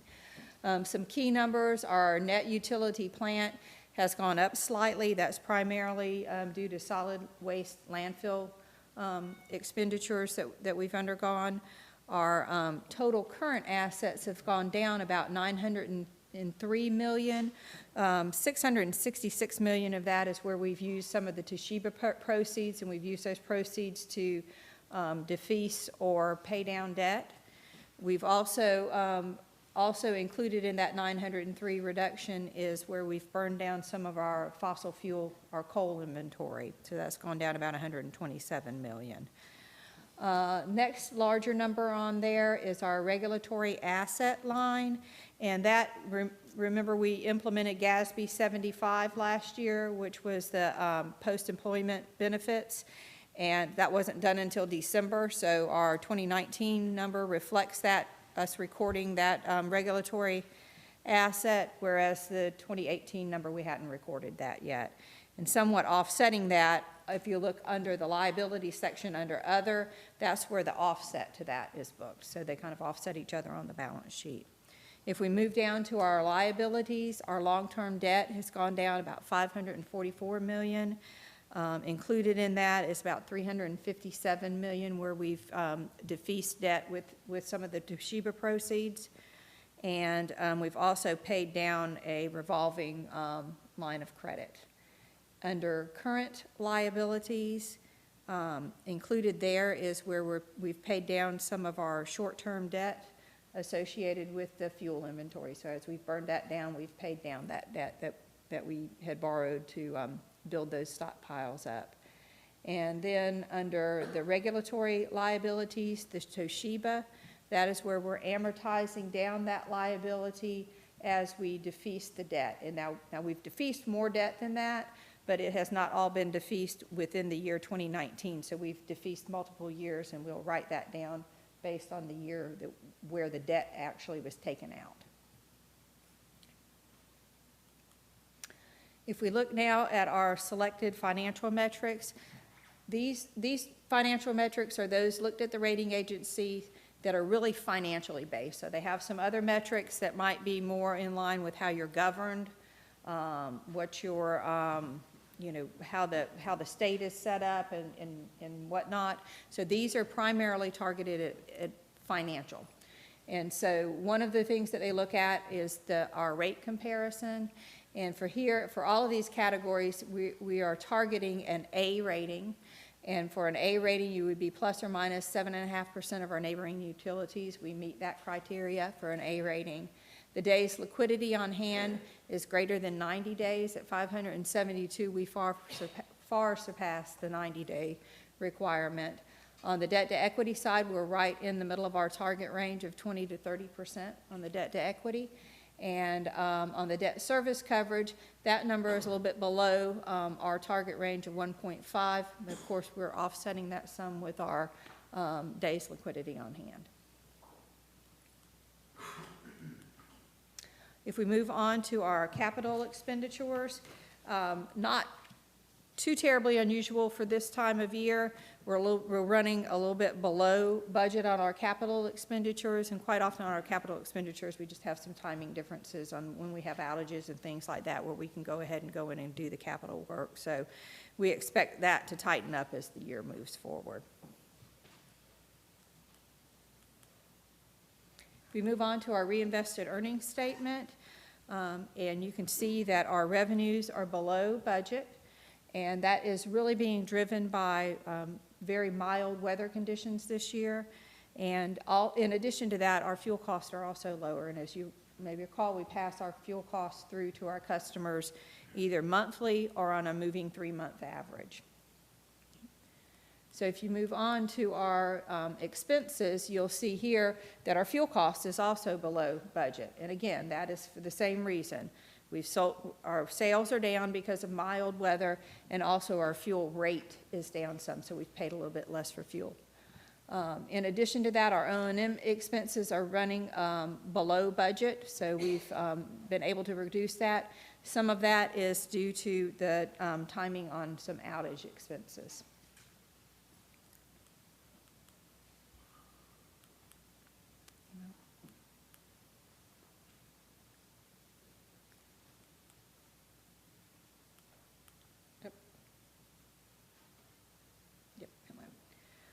If we move on to our fuel cost, we look at our generation by fuel cost. You can see that coal is well below what we had budgeted. Again, sales were down, so coal is below budget. Nuclear is right on top of what we had budgeted from a megawatt hour perspective, as well as natural gas.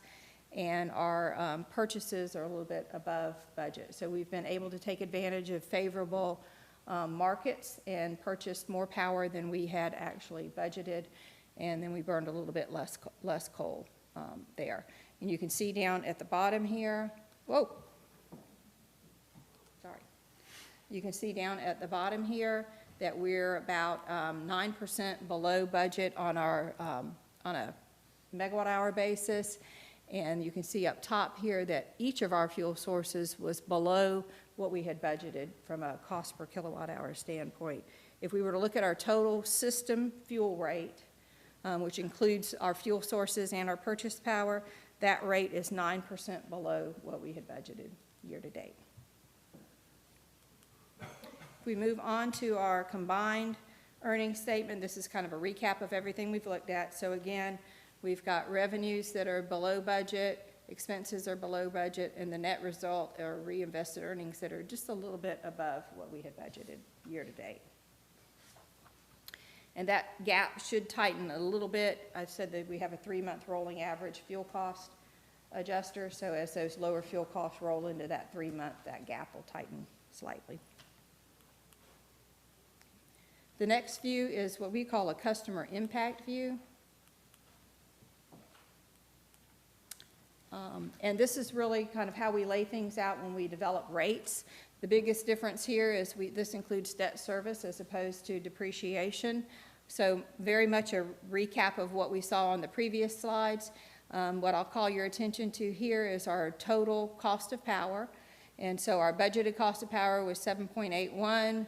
Our actual cost of power is 7.36. And so on that, we're about 6% below budget on our average cost of power. And that would equate out to a rate. That's all classes? That's in total, yes, sir. No, this is total, sorry, let me back up. This is the total electric system cost of power, so that's the average for all of our customer classes, including the wholesale and retail.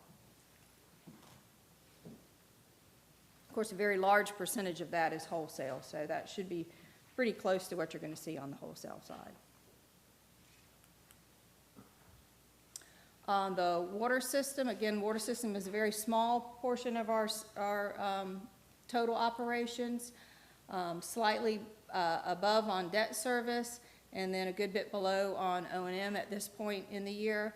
All of that equates out to a average cost per thousands of gallons of water that is below budget as well, and that's also below about 6%. So that percentage is a coincidence. Any questions?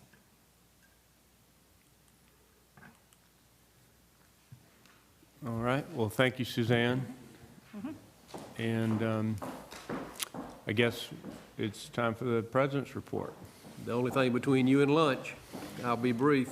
The only thing I want to highlight is a document that's in board books, a Santee Cooper corporate update.